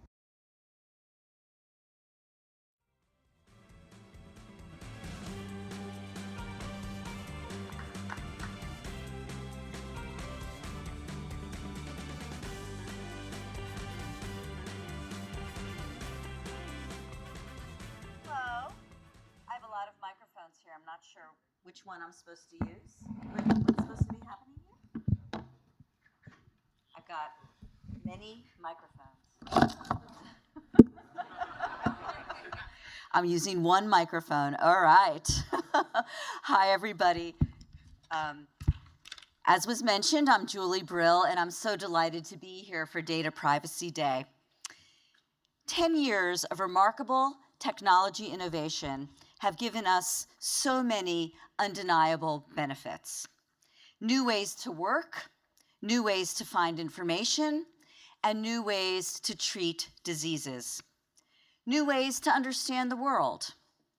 All of it possible because we can now capture, store, and analyze so much data. But a lot of that data is about us, creating an incredibly detailed and indelible record of the most private aspects of our lives. Along the way to this technical revolution, it seems we've unwittingly made a trade-off: experiences that are more personal, convenient, and more immersive in exchange for information about what we like, where we go, how we feel, who we know, often to be used in ways we don't understand or even know about. Now we're grappling with a crucial question. How do we provide people with the privacy they want and the immersive digital experiences they have come to expect and even love? One thing we do know, the line needs to be redrawn because we are not okay with what, in too many cases, is happening with our data. We are not okay with a website where kids can make short videos of themselves, lip-syncing to their favorite songs to post for anyone to watch. That also requires them to provide their full name, email address, phone number, a picture, and a short biography, and make all that information public and publicly available by default.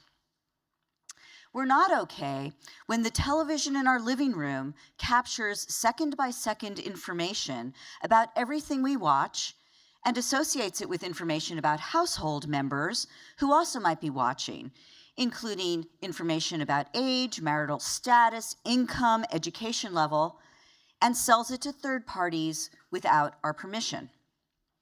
And we're not okay when life insurance companies, again, life insurance companies, predict our health status by sifting through the digital records we leave of the pictures that we post online, the activities we engage in, the purchases we've made, our social media history, and our location data.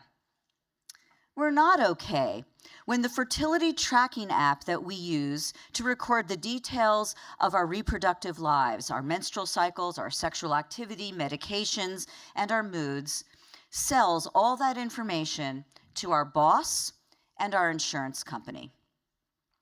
And we are not okay when a little-known startup scrapes our photos from around the web to provide real-time identification to police and to others.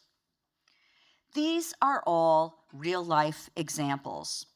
A couple of them have been the target of FTC action. The rest are simply a reflection of what is happening in the world we live in today. Now, I'm pretty sure that we'd agree that all of these practices cross the line of decency and respect that companies must honor to earn our trust when it comes to privacy. In 1997, the FTC held 4 days of hearings on how to preserve fundamental human rights in the post-industrial age. In the throes of a heated debate between civil libertarians and business executives, one of the FTC's commissioners asked, "Where should we draw the line?" As Shoshana Zuboff pointed out in the New York Times earlier this week, that line was never drawn. More than 2 decades later, the issue of how much privacy we have and how much more we need has taken on renewed urgency. In our digital world, progress and prosperity depends on trust. But today, in the face of a growing backlash against the technology industry because of revelations about the misuse of personal data, trust hangs in the balance. We know that our most sensitive data about our health, our reading habits, our religious beliefs, and our location throughout the day has become a commodity to be bought and sold in an invisible marketplace. And we know that our data is being used to target us in cynical and dishonest ways to sway our opinions, manipulate our beliefs, and influence our vote. In order to effectively address these issues, we must return to first principles and recognize that privacy isn't simply a human right. It is a foundational right on which all other human rights are built.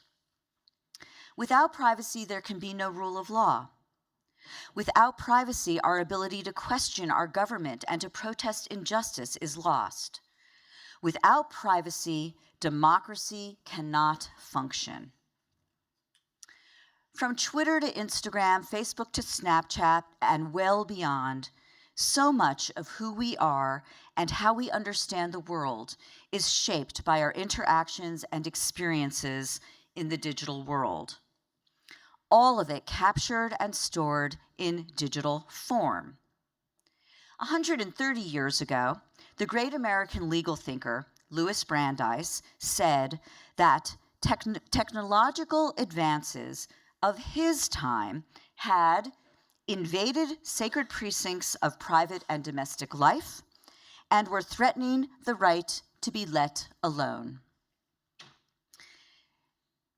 Now, instead of demanding the right to be let alone, I believe that we've shifted to an understanding of privacy that must embrace 2 critical concepts: the ability to use digital tools and technologies to engage and communicate freely, and the ability to maintain control over how our personal information is used, and to be secure in the knowledge that companies are accountable for safeguarding our data. I firmly believe that we can do both: preserve the right to privacy and enjoy the benefits of technology innovation. But to achieve this, people must have meaningful control, and companies must accept responsibility to be accountable for how they collect and use personal information.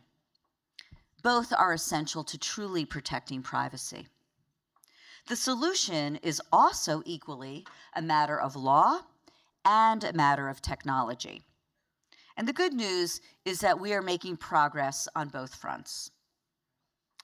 GDPR signaled the beginning of a global movement to adopt privacy laws that strengthen the right of consumers to control their personal information. The California Consumer Privacy Act is an important step forward, a step toward more robust consumer control over the collection, use, and sharing of personal information here in the United States. But more remains to be done. The imperative to enact strong privacy protections to draw the line has never been greater. Such legislation should offer baseline rules that focus on how data is collected and how it is used. They should require more transparency for data brokers and provide specific protections for sensitive data. Legislation should also regulate new technologies such as facial recognition, and it should be flexible enough to protect our privacy in a world of ambient data collection that is quickly emerging from ubiquitous connected devices that make up the Internet of Things. While enacting a strong privacy law is critical, we must also start to think about privacy more holistically and integrate our efforts to preserve privacy with our work to protect consumers and to preserve competition. We should ensure that consumer data use does not become data abuse through the targeting of our most vulnerable citizens, particularly children and the elderly. Now, at the same time, it's important that we think about privacy, that as we're thinking about privacy as an imperative, we also should be thinking about privacy as an opportunity.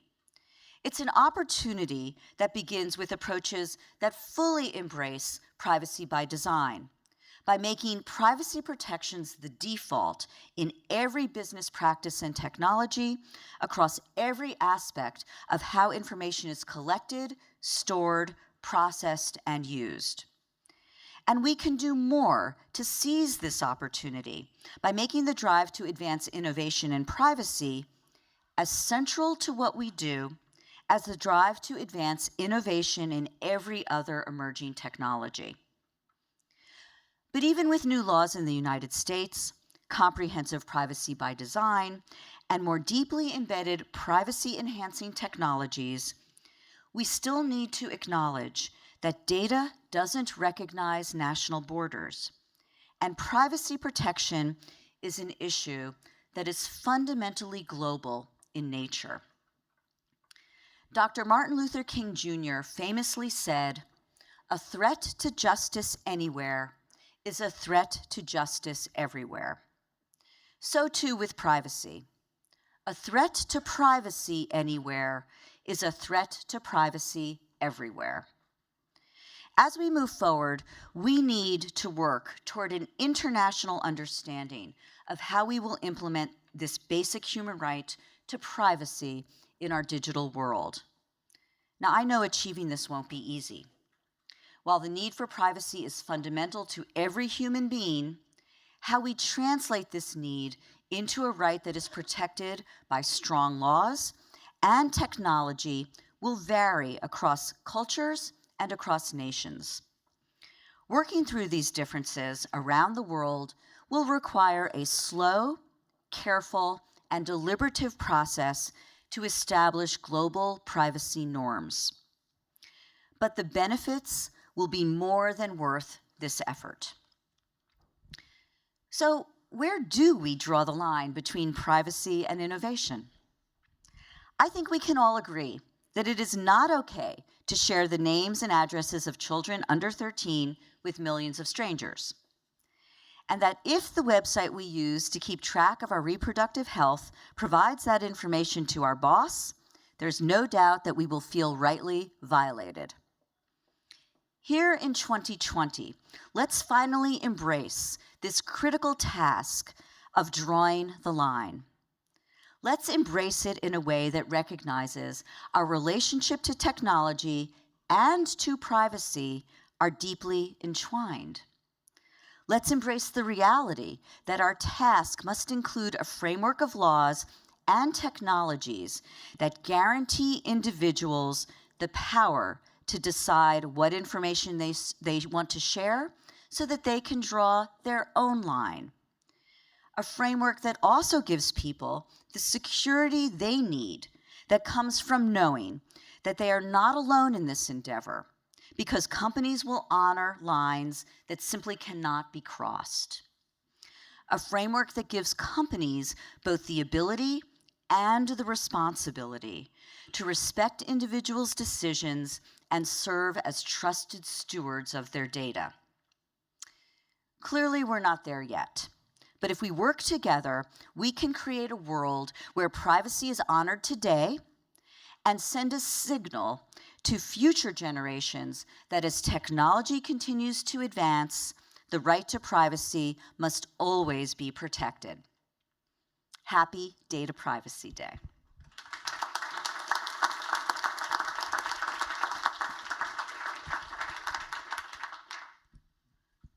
Please welcome Sean Martin, founder and editor-in-chief of ITSP Magazine, and panelists for Going Beyond Privacy Compliance.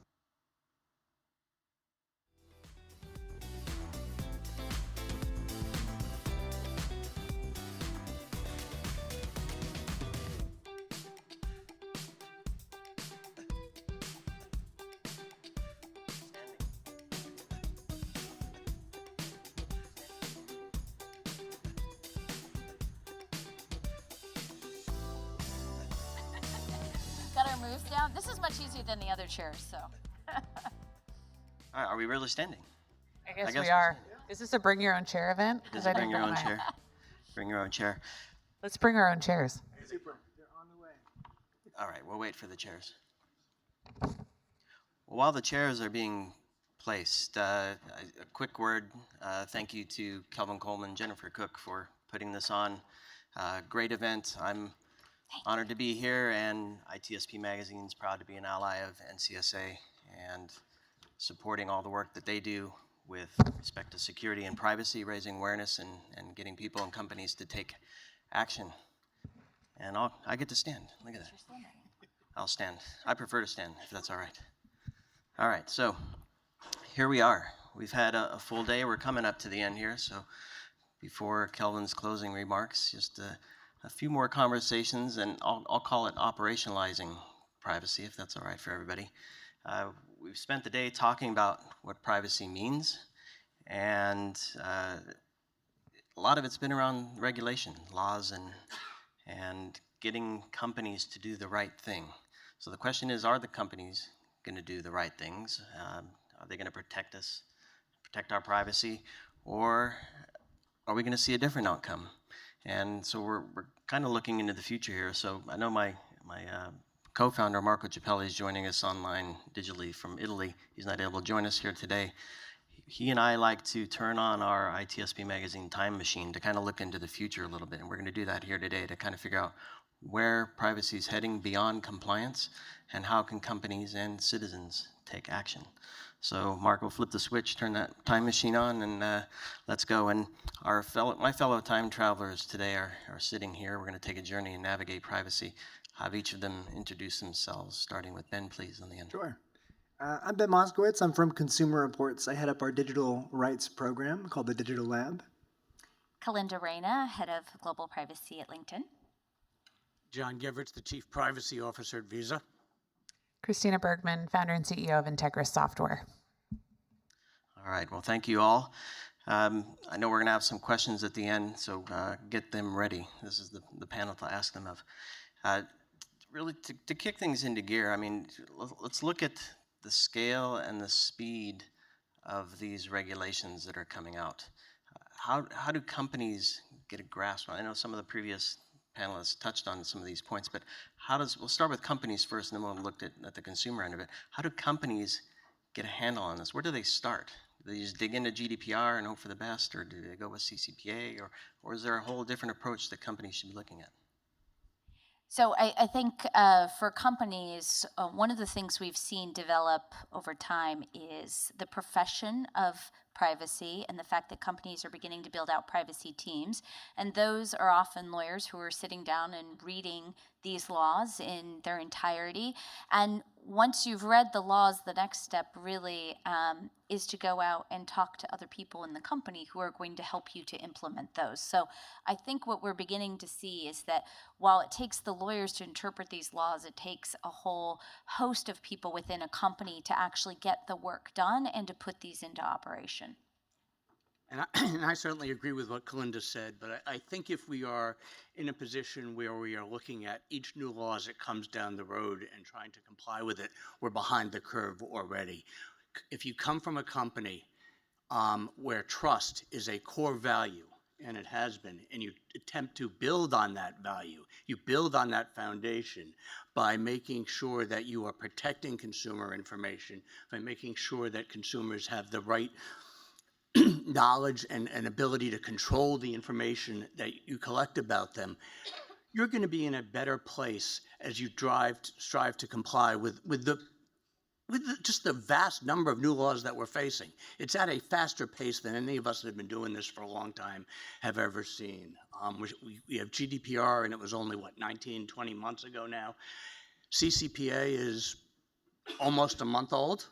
We can celebrate the month birthday in 3 days. And there's more and more that we have to do. So building a program, as Kalinda indicated, that covers the spectrum of values that are inherent in any company and inherent in a consumer-focused or individual-focused approach, I think is critical. Something we've seen in +1 on both comments, something we've seen a number of companies do is put together a governance council for GDPR and CCPA that spans lots of working teams. It usually includes the CISO, the CPO, head of risk, head of governance, head of lines of business, and occasionally the CEO themselves. And typically each of those heads owns a work stream, which is a component of compliance with these privacy laws. Obviously the privacy team owning the legal side and interpreting the laws and helping translate that into business operations. But the data governance team, how do you understand your data in order to comply with this and know what you have? The security team, how do we operationalize the controls that we then take from the data governance team and then implement with the security tools? And there's a whole continuum that we see go down the line, but we have yet to engage with a customer that doesn't have multiple teams across multiple divisions working together, and very senior leaders across the entire team heavily invested in figuring this out and making it part of what they do on a day-to-day basis. I don't know, Ben, if obviously you're looking at this more from a consumer perspective, but do the consumers care whether it's led by compliance or not? Well, I think a lot of what we've talked about today, ideally a consumer would never need to think about. We handle that complexity for them. But I do think that consumers care to the extent that privacy is a social issue, which I would argue it is. I saw a poll that said that consumers think that privacy is the most important social issue by plurality. So 65% of people in this poll said it's the most important issue they want companies to address. It's above climate change and everything else. I wouldn't go that far necessarily, but they clearly do care, and I think that they want to be able to trust that companies are doing the right thing. And so are they looking for CCPA compliant or GDPR compliant on websites and in applications and products? Probably not yet. I think it goes more to what John's point was, which is an expectation that the public's beginning to have of companies in the way in which we act, the way in which we talk about these issues and the way in which we think about these issues, and that the law is not the first thing that is prompting us to do the right thing. The companies, similar to Microsoft, similar to LinkedIn and Visa and other companies, are already thinking about these issues, have the framework in place, and are in some sense ahead of the laws because of the way that we've built our systems, the way that we have talked to our workforce about these issues, and just the underlying values that the companies hold and stay true to.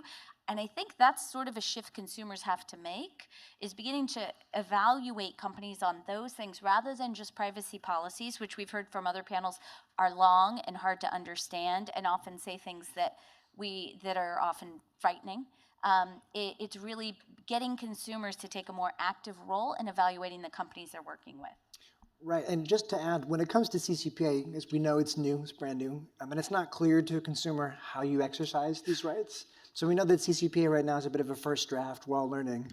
I think that it will be interesting in the future to see if there are trusted intermediaries or tools that can help consumers exercise rights like the ones granted to them under CCPA. Yeah, and what I'm really trying to understand is, and clearly some of the large organizations have the benefit of a culture of building trust, right? And the resources to build out platforms and processes and teams to actually ensure that that happens. And it's essentially a culture. I know one of the things we want to talk about is the culture. How does a smaller company faced with the onslaught of these things where security and privacy are kind of second nature, they're just focused on their business, how do they begin to build that culture with privacy and security first and trust at the core of what they're doing? So I think it begins with setting the values of the company from the beginning. I think for a lot of startups, there is a point at which you're making a choice about how much data you're going to take in and how you're going to use it, and actually whether or not you're going to make the choice of doing the hard thing with that data. And I think a lot of this also comes down to the Silicon Valley at the point of going and getting additional rounds of funding, at the point of deciding where that company is headed. Some of those advisors actually asking the questions about how did you think about data? How did you think about what you're doing here? What are your corporate values around that issue? And I do think that when companies are being acquired, that is something that is being looked at. So I think that that's beginning to happen. There's actually a very real story I can tell. I will not tell you which company this is for reasons that will become clear.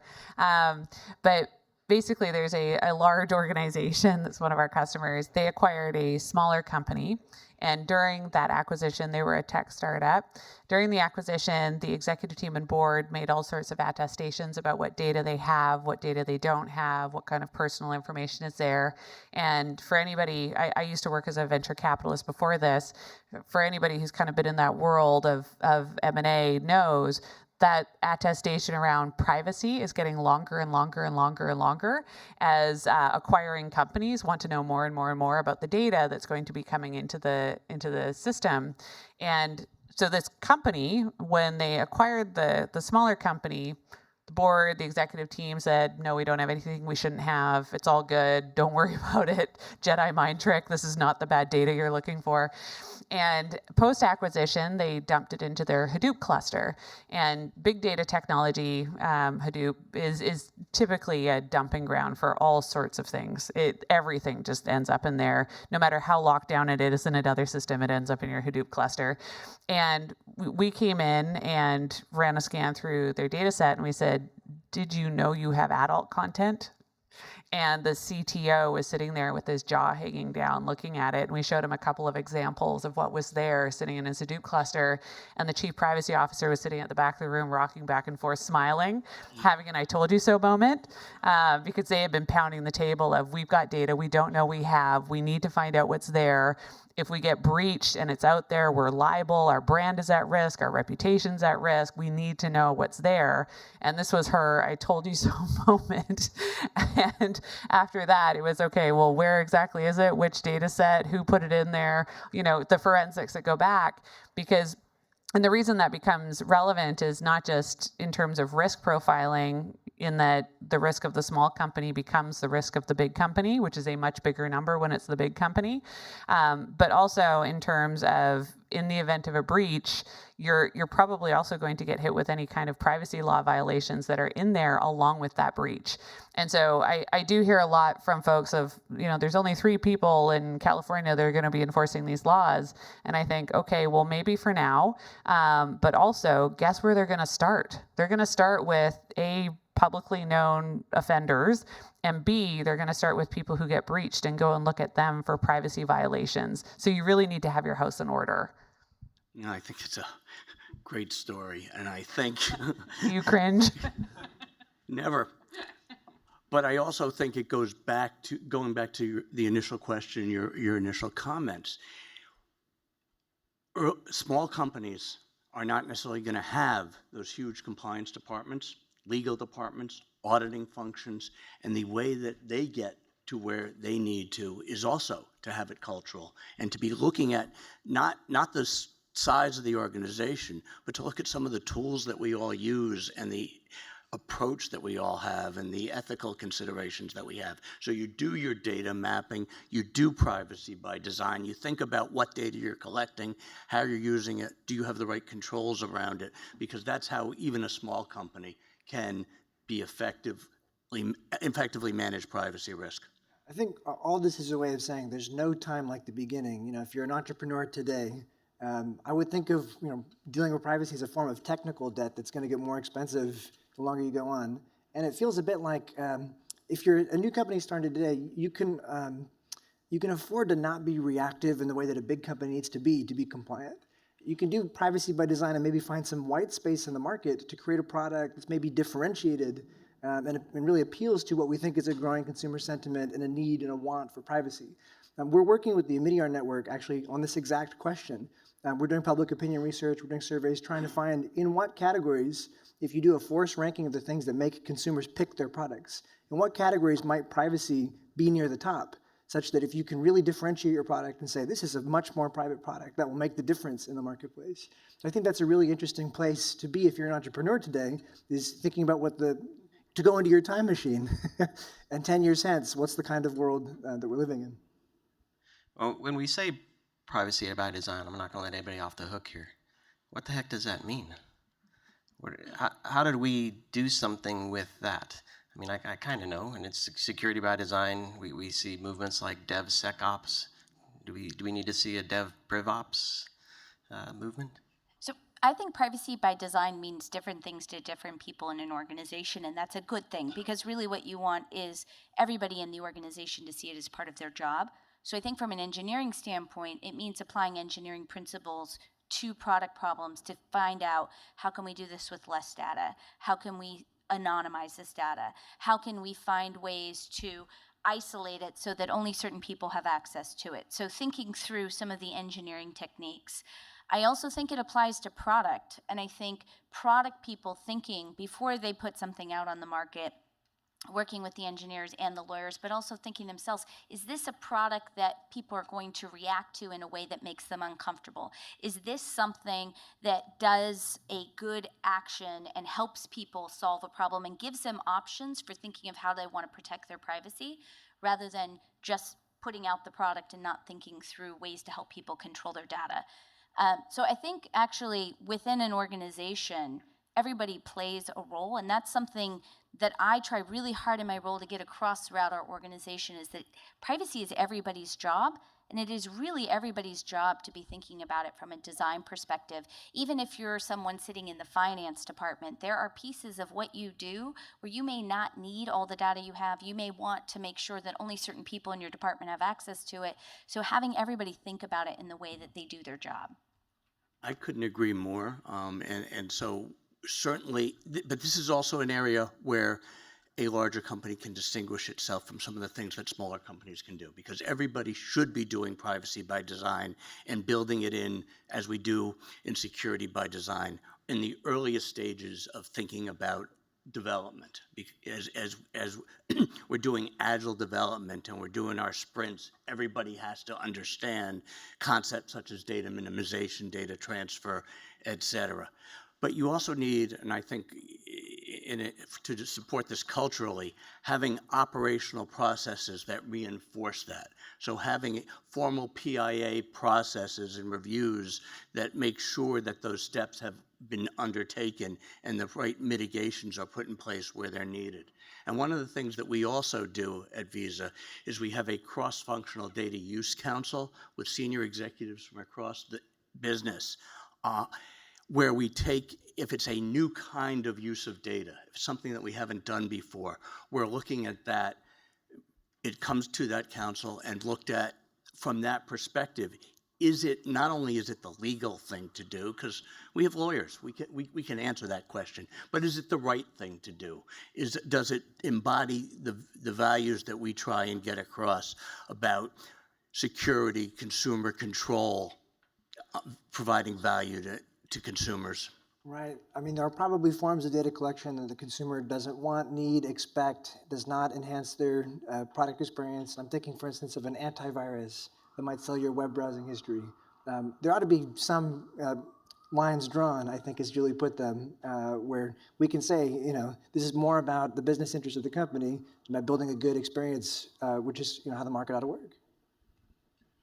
And I was just going to add on, I agree with that idea of lines drawn, and I think that is something that any company at any stage can put in place, is where are the lines of what we're going to expect.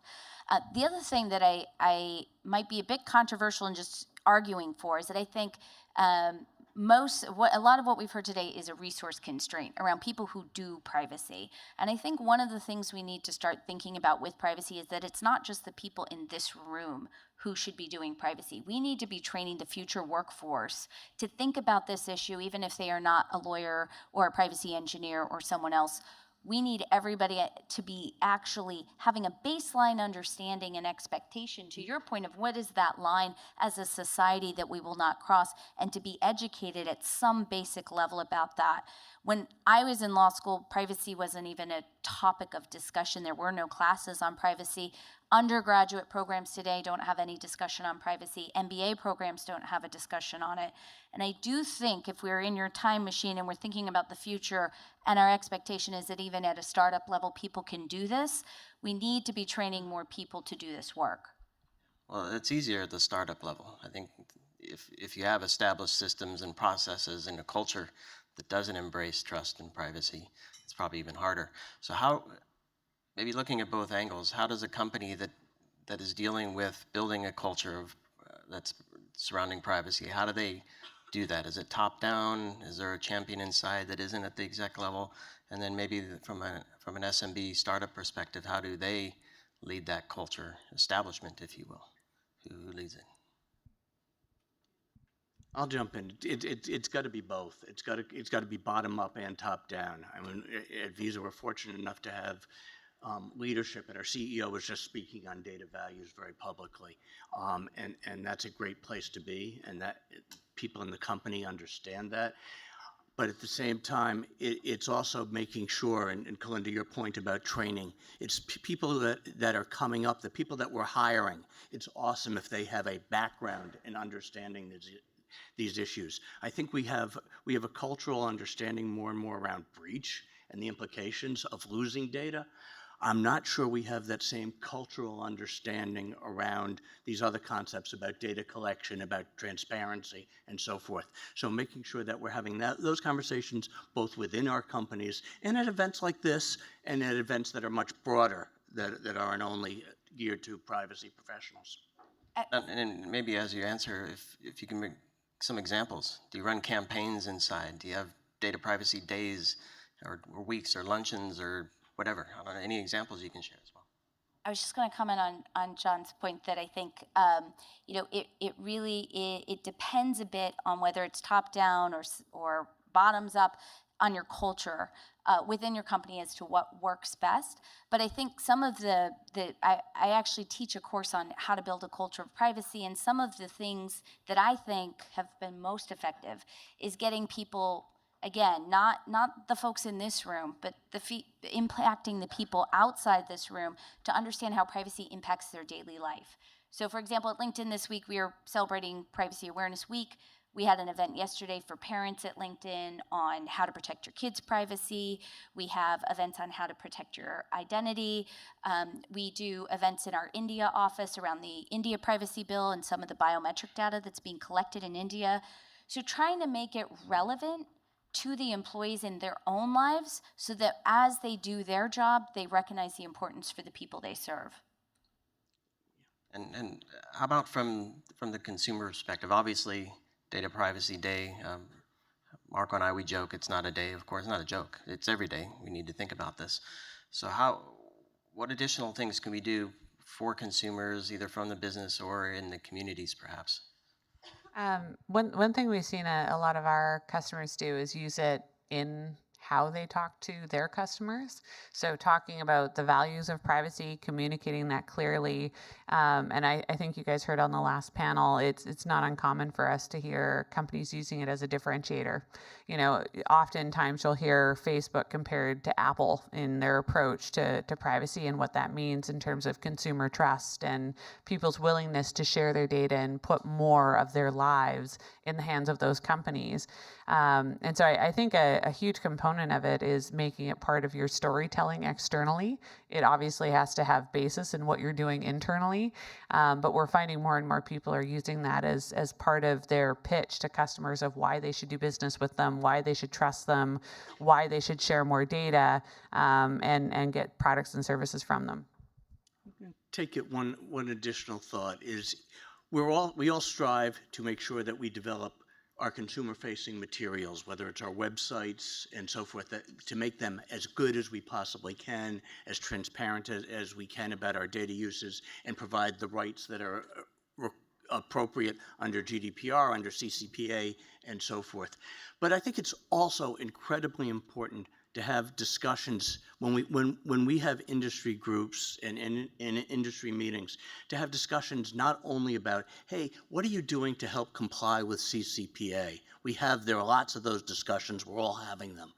But how do we get better as companies and as industry in having the right dialogue about ethics and values consistently with consumers to drive these concepts of trust and privacy? The way we think about it is when you're shaping the market, when you're thinking about marketplace practices, you can draw a shape, which is a triangle. It's a lovely triangle. And at the top, you've got consumers, because we all want to build the products that are best for consumers. We want to compete on the basis of what's best for consumers. We're rewarded in the marketplace. So then on that bottom left-hand side, of course, you got the supply side, you got the manufacturers, the companies, you got the rule makers. Often when one of those sides of the triangle is out of whack, it's really hard to do the right thing. It's really hard to have a race to the top. So I think despite CCPA being a first draft and imposing a huge compliance cost on a lot of companies, it's good in the sense that it sort of resets the incentives, creates some disincentives. And it's part of, I think, an overall effort that we need to have together, consumers, manufacturers, policymakers, to help put the right conditions in place so that companies are competing on the basis of privacy the same way they're competing on the basis of value and performance and security and things like that. So I think that kind of dialogue is really critical. And one thing that I would encourage everyone to do is, if you're interested in this kind of dialogue, we are working on something called the Digital Standard. And it's an effort to really articulate, well, what are the right norms and values when you're looking at products? Because some of this stuff, it's harder to evaluate than value or performance, and sometimes it'll be in the eye of the beholder. So I think that kind of dialogue can be quite helpful, and I'm sure that everyone would agree. Well, that was a great segue to my next question, Ben, because taking culture and kind of flipping it sideways from the consumer's perspective, we have generational differences in expectations. We have international differences, right? Privacy in the US is different than privacy in Europe, is different than privacy in Asia. So how does a company understand those expectations from the individuals and from the global perspective and build a product and a service and maintain a culture that addresses all of them? So there's, I mentioned I used to be a VC, and one of the things we used to do are these unconferences where you bring thought leaders in a particular area and discuss topics based on what they nominate. We had a fairly senior engineering leader who focused on security and sort of to bleed into privacy a little bit, give us some interesting details on the generational divide and the studies that they did. And this was about 10 years ago. And they thought millennials just don't care about privacy because they'll just share anything online and it goes out there in the ether. And so they studied this thinking, okay, are we going to have to figure out how to deal with a generation of people that just don't care about privacy? And what they realized was that as people hit about the age of 27, 28, they started to care about privacy regardless of their generation. They started to clean up their social media sites, delete photos, try and find things that had been posted before, take them down, look a little bit more serious. And they realized it's not a generational thing, it's an age thing, and it's an employment thing. And when people start to go out and look for jobs, employers go and look you up online. They'll search you, they'll Google you, they'll Bing you. And when they start to see photos of you behaving like a moron in college, they'll think, is this the kind of person I want to, let handle my checking account? And so they found that it's not generational, it's age. And then internationally, the thing that has been really fascinating to me is how privacy has become part of the social lexicon now. Many, many, many more people are aware of privacy and its implications because of what's been in the news over the last 4, 5, 6 years. Starting with Edward Snowden, then we had the 2016 election, Cambridge Analytica. The hits keep rolling and these new regulations, and there's just a broad awareness of privacy, the importance of privacy, and how that impacts our very basic freedoms and our day-to-day lives that I don't think is going away. I think it will keep building. And I think the impetus is going to be on companies like us to make sure we're addressing those concerns in a constructive way. Yeah, I mean, it's definitely in the zeitgeist, and it's probably a bit bizarre for everyone in the room who's a privacy professional or focused on privacy in some way to suddenly feel like you're working on the issue that everyone's thinking and talking about. But on the other hand, one of my favorite privacy stories is from 1991, when Lotus Software Corporation and Equifax said, we're going to put out a CD-ROM with 130 million households with their address and marketing information, and we're just going to sell it to whoever wants it. And there was a huge backlash, and 30,000 people wrote and said, no way, don't put my data in there, and they were forced to cancel the product. So in some ways, this is not entirely new stuff. It is a constant game of vigilance and making sure that the public is aware and engaged on these issues and feels that they have some stake or that they've got some ability to affect the outcome. I think the worst thing that could happen, and one of the other speakers alluded to this, is for consumers to feel like there's just nothing that can be done about it. That, everyone's already got my data, this is too complex and scary, I give up. And so I think just going back to what we can all do, everyone on that side of the triangle, demonstrating a commitment, helping people feel empowered, doing things that really do put control back where it belongs, which is the consumer. I think that is something that we can all do. And I think there's a misconception, maybe a tangent here, but data isn't just our name and address and email, right? It's where we are and how we work out, what that video looks like, right? A lot of metadata out there that we have to think about. Get your questions ready online and in person, I think. I want to bring it back to the operational piece as we wrap up here and wait for a couple questions. Are there any frameworks, processes, technologies, best practices that you found help you get a grasp on all of these regulations so that you can actually focus on the trust versus just simply being compliant? Yeah, I think we've alluded to several. I think privacy by design is at its core. It's also understanding where the data is in your infrastructure. And you provided a perfect example as to one of the reasons why. But it's more than that. It's more than getting stuff that is finding that you might have something scary there.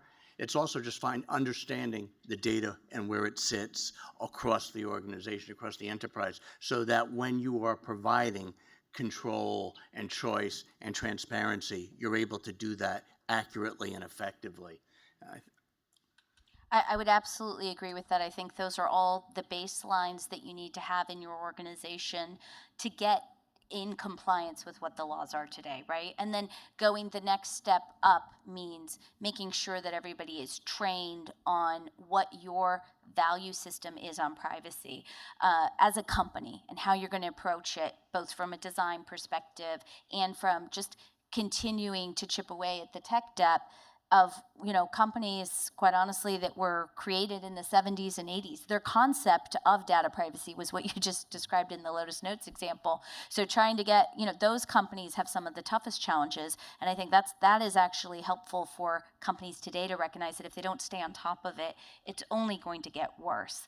And then from a global standpoint, I just wanted to touch on that question you were asking of how do you deal with the fact that a lot of us are creating products on a global scale, and the laws are different across the globe. And again, I think that goes back to the point John and I have been making of having a baseline standard across your organization as to how you're going to approach these issues, something that goes even above and beyond what the law says. I think that's spot on. The one thing I would add on to it is automation, because there are certain things across every geo, across every business unit that you know are going to be standard. So for instance, you never want to have credit card sitting unencrypted. You know that. So if you ever see credit card unencrypted, auto-encrypt it. And so having tools in place that can discover those things on an ongoing basis and acknowledge the fact that data is not a static thing. It is constantly changing, constantly streaming in and out of your organization. It's a moving target. Having some automation in place to go and find those areas where you know you don't want to have those things, or you know if you've got religion information, like somebody's food preference, kosher or halal, that can tell somebody your religion. And so being able to find those things, put them in secure network zones, create some of that automation in place to help address these things in a programmatic way will help a lot, because the vast majority of organizations have way more data than they can possibly comb through doing anything manually. And so you have to have automated procedures and processes in place to grab those things that you know are going to be problems and auto-correct them. Perfect. And question here from the audience. Is that working? Well, yeah. Jim Dyer, I'm with a startup that works on privacy for news. Would like to know if any of you have any hero products or hero people that you read, absolute favorites that you go to for yourselves to stay in touch with these issues. Thank you. So I will put a plug in for the IAPP. I will disclose I'm on the IAPP board, but I do find the International Association of Privacy Professionals, their daily newsletter, to be a really helpful resource in terms of keeping up on what's happening in the world on different privacy issues. Also, the New York Times is doing a great piece right now on privacy, so that's another one. Yes, my name's Craig Erickson. I'm just an ordinary consumer. And my question for the panel is, do you exercise your own data privacy rights? If so, how would you rate the job that you're doing? And do you have any tips or advice for anyone else trying to do the same? And go. That was such a good question. Well, I have 3 kids, so I'm pretty busy keeping track of their data privacy. I would give myself maybe a B if I was grading myself. I think the way I keep track of it, I don't read privacy policies. It's just too hard. So I do pay a lot of attention to what apps I download. I do use Apple systems. And I think try to be very aware of your privacy settings and actually put them to use. Hi, I'm Sylvia with the National Cybersecurity Alliance. I'm going to ask a couple of questions that we're getting through our live stream, if that's all right. On behalf of @CyberWise, there's 2 questions. What's the difference between security and privacy, and is there anything distinct about these 2 topics? And number 2, how should metadata be protected in the context of privacy? So I'll take the first crack at that. The way we differentiate between privacy and security is that privacy sits upstream from security. Privacy will tell you what's important and why, and security is the how. So for instance, you have social security number streaming into your data set. You want to be able to identify what it is, why it's important. It ties back to a policy, and then the how it gets encrypted is where security comes in. When it comes to metadata, there's different types of data, obviously. There's the raw data itself, the metadata about it. One plug I will make is that the metadata can sometimes be wrong in structured systems. You can have credit card in a phone number column because of a bad ETL job, just FYI. So the way you treat metadata, the raw data, and then the derivative data that can be built from that is all different, and it depends on the classification of the data itself. And one other question from a live streamer, Company 1121 asks, how do small businesses show they are compliant without breaking the bank, looking at healthcare viewpoint? Well, healthcare will set me off on a whole nother tangent because a lot of Americans think that the health data that they give to apps and services not associated with a healthcare provider or an insurance company is secured in the sense that it can't be sold and so on and so on. But we all know that that's not the case. So I know that wasn't the question, but I just had to say that again. That's a real loophole. It's a real gap in the law that we're going to need to address. And I would say if you're a startup in health data privacy, having done health data privacy in a previous role, get a good lawyer who understands health data privacy. It is a complex area, and it is not to be taken lightly. And it's important. Dave Lurch. Final question, I think. Dave Lurch, I was wondering what your thoughts were on compliance and venture arms at large firms. So looking broadly at the ecosystem and structuring structuring innovation and how resources get placed within the R&D pipeline, and looking at privacy compliance and those issues from that lens. I think privacy, we were talking a little bit about it earlier, right? I think that privacy is incredibly important at a cultural level as you innovate, because that's where we want to support a lot of tremendous innovation, whether it's using AI or other techniques that are valuable and will ultimately help consumers if we do them right. And so the challenge for all of us in the industry is making sure that we're looking at doing it right and putting the processes in place, whether it's the engineering processes or the security processes, so that when we do that at a venture level, at an investment level, we're building that in without that overhead of necessarily of a large compliance organization. And some, whether it's processes or some tools that enable that are scalable, right? Because we're talking about at the venture level, we're talking about things that are scalable, both downward as well as upward. All right, and do I have time for one more? One more. Lan, how about it? Thank you, Sean.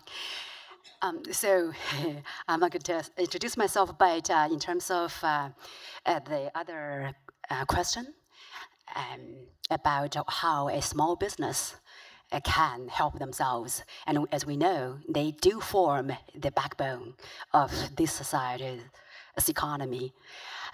So one addition to potentially for them to consider is that right now there's a movement for nonprofits to actually help bring in the trained professionals who volunteer to work. And then also in the meantime, the nonprofit brings the students who are in school still to team up as a mentee. So there you have a team of experienced professional to mentor a unexperienced student, and together they can help the smaller businesses. By the way, local governments also love that. So the nonprofit that we are doing is expanding this program we have. One example is that Cisco, they already have such a program to encourage their employees to volunteer at the community for like 1 week, paid 1 week to help. And so we have volunteers from Cisco to work with us, through us, and Cisco also match some funds to our nonprofit. So in the end, you create a win-win-win for everyone in this program. So I just want to inform everyone about this program right here, and we're seeking to expand it nationwide as well. Thank you. All right, so no question. Just sorry about that. But oh yes, since you reminded me, no, I'm going to stop you, Lan. Sorry. Stop you. Thank you for that information. No, come on, please. Oh, sorry. We're out of time. Oh, yes. We're out of time. We'll talk offline. So with that, we're good? Good. I'm just going to say a call to action as individuals. I mean, this can be overwhelming, right? We've talked about a lot of stuff today. It's not difficult if you take one small thing and take action. Pick one social network and check your security privacy settings. Do that today. Do another one tomorrow, and it's not overwhelming. And then for businesses, same thing, right? Don't be overwhelmed with all the different regulations and all the technologies and do I have a culture or not? Just pick one small thing and do that tomorrow. So with that, I want to thank the panel for a great conversation, and thank you all for joining us.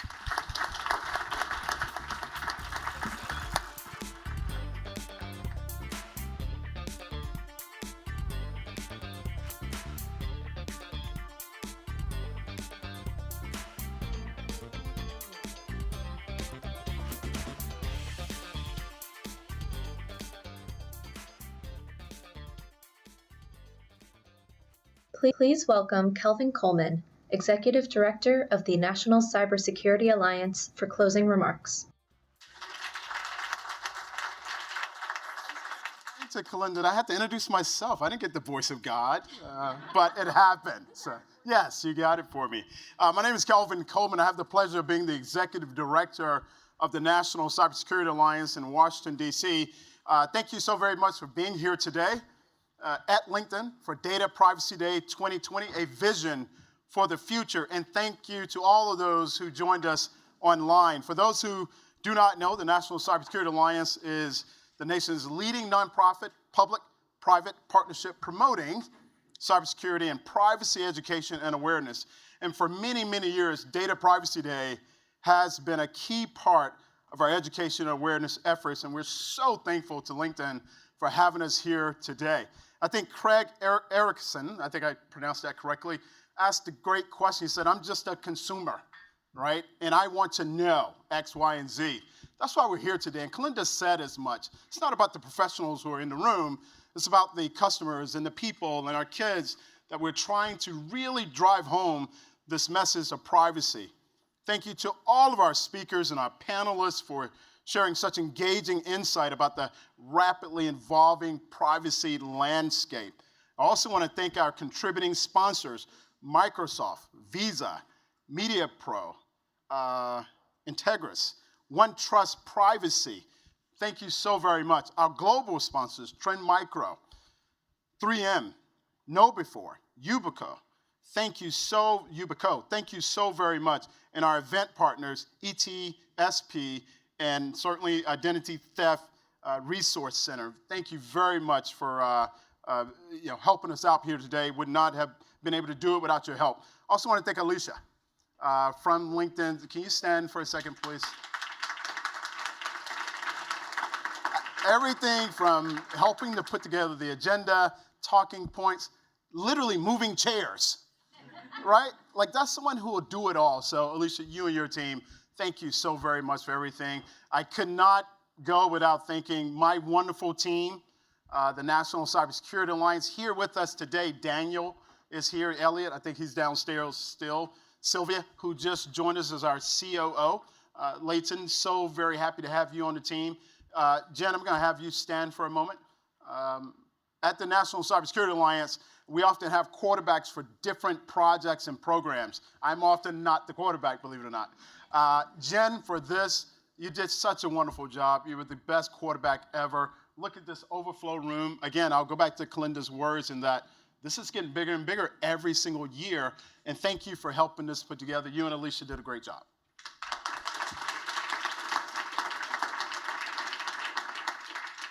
That's it.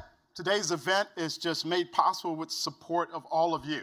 And I want to thank you for being here today. Please, you can find us. Oh, I thought my handle was up there. But the National Cybersecurity Alliance, please join us on our Twitter, our Facebook, and we have a few other things there. So join us. Hey, thank you very much. And we really appreciate you being here today.